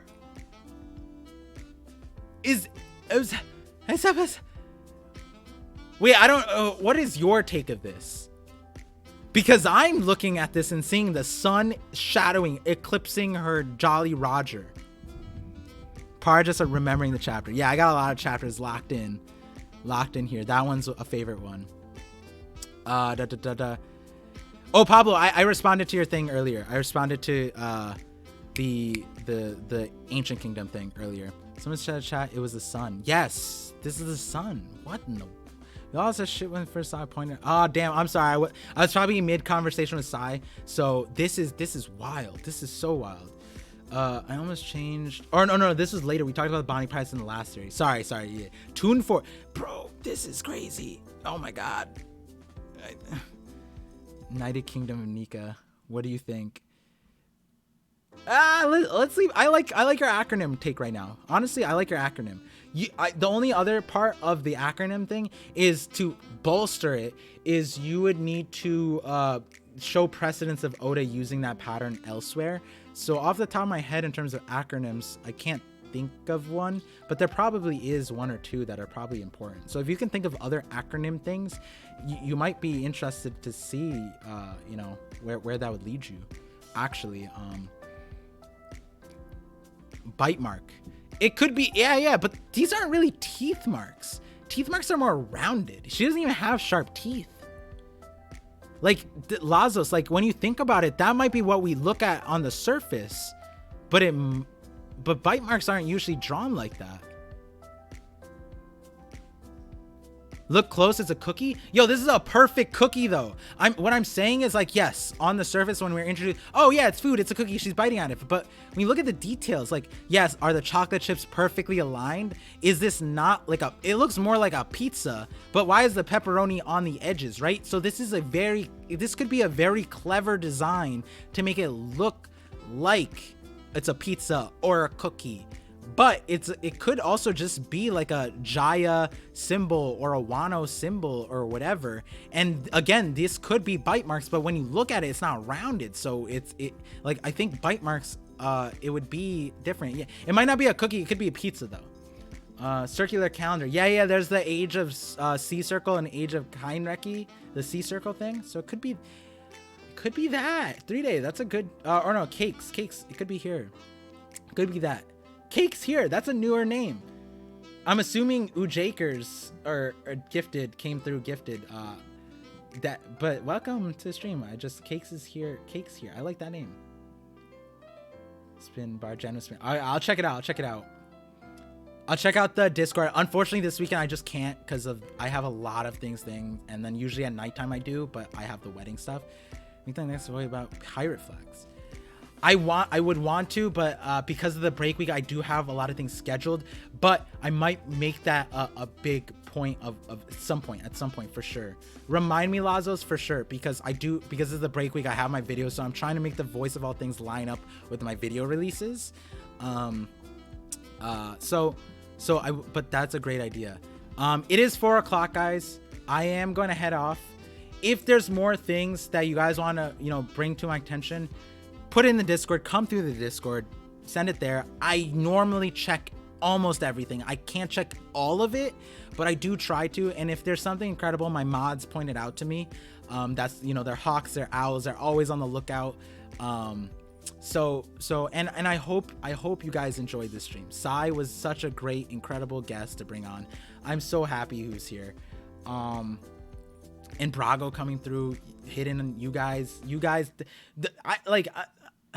I'm slandering you guys right now. 3-day creator. You guys are as much as creators as we are. Like, you know what I mean? Like, this is your theory is the framing for sure. I love it 100%. 3-day homie seal. Yeah, and the only thing I can really ask for you guys, thank you guys also for the super chats and the bits. I really appreciate that. Brago with that super thing, the super chat. But also just like you guys being here, the best thing you guys can do for me is watch all the videos. That's cool on my stream, on my YouTube. But also like sharing as much as you can. Like if there's a video that made you think, inspired you, like Homie Seal was saying, my Amatsuki video kind of brought him on this theory track, right? Share it with a friend, talk to them, bring it to the Discord, bring them into the Discord, whatever it is. That's all I can ask, is like bringing, making my community bigger, making our community bigger, talking more One Piece, all of that. And if there's a creator you guys want me to, try to bring on, I am kind of filled out now, saturated on my days. I have to get the schedules figured out, but I am trying to talk to as many people as I can. So and again, I am going to be streaming, so the chapters are not coming out on Thursdays, but I will aim to stream on Thursday nights every week, so there will be there. So it's not going to be a voice of all things. I don't know what I'm going to do yet, but I will maybe I will make them like a video reaction thing. Like we have the premiere and then I talk about one of my videos, and we just start talking from there. So that's probably what it is. And maybe like some of the other creators after 1053, some of their theories about it, because those theories like are chapter current. I will look at those theories because they're not the long con theories that I'm covering. But the 1053 theories, like my theory that Green Bull was a bounty hunter, that's a VOD, that's a short that I have on my VOD channel. Go check that out. We talked about at the beginning. Yeah. So anyways, I gotta go. I gotta have dinner, lunch, whatever. I gotta get ready. Thank you guys for being here. Thank you guys again for the compliments to the Professor, Parge, Rip, all that stuff. You guys make me feel really like comfortable to be here and on camera. That's something I've, always been self-conscious about. I'm trying to get more comfortable. If you can tell, like on TikTok, I'm putting my face more in things, and here I am. So thank you guys again. Like you guys being here chatting with me just is more helpful to me than you guys could ever realize. So yeah, so thank you guys for being here. See you guys next stream. I will see you if you guys come through for the watch party. If you don't watch One Piece, the episodes, It doesn't matter. Just come tomorrow, because what we do is we watch the episodes and we review the chapter. And it's a lot of fun. So tomorrow, noon Eastern time. Watch party tomorrow. That is the next stream. Next stream will be the stream after that, Thursday, then Sunday, then Saturday, whatever. All right, guys.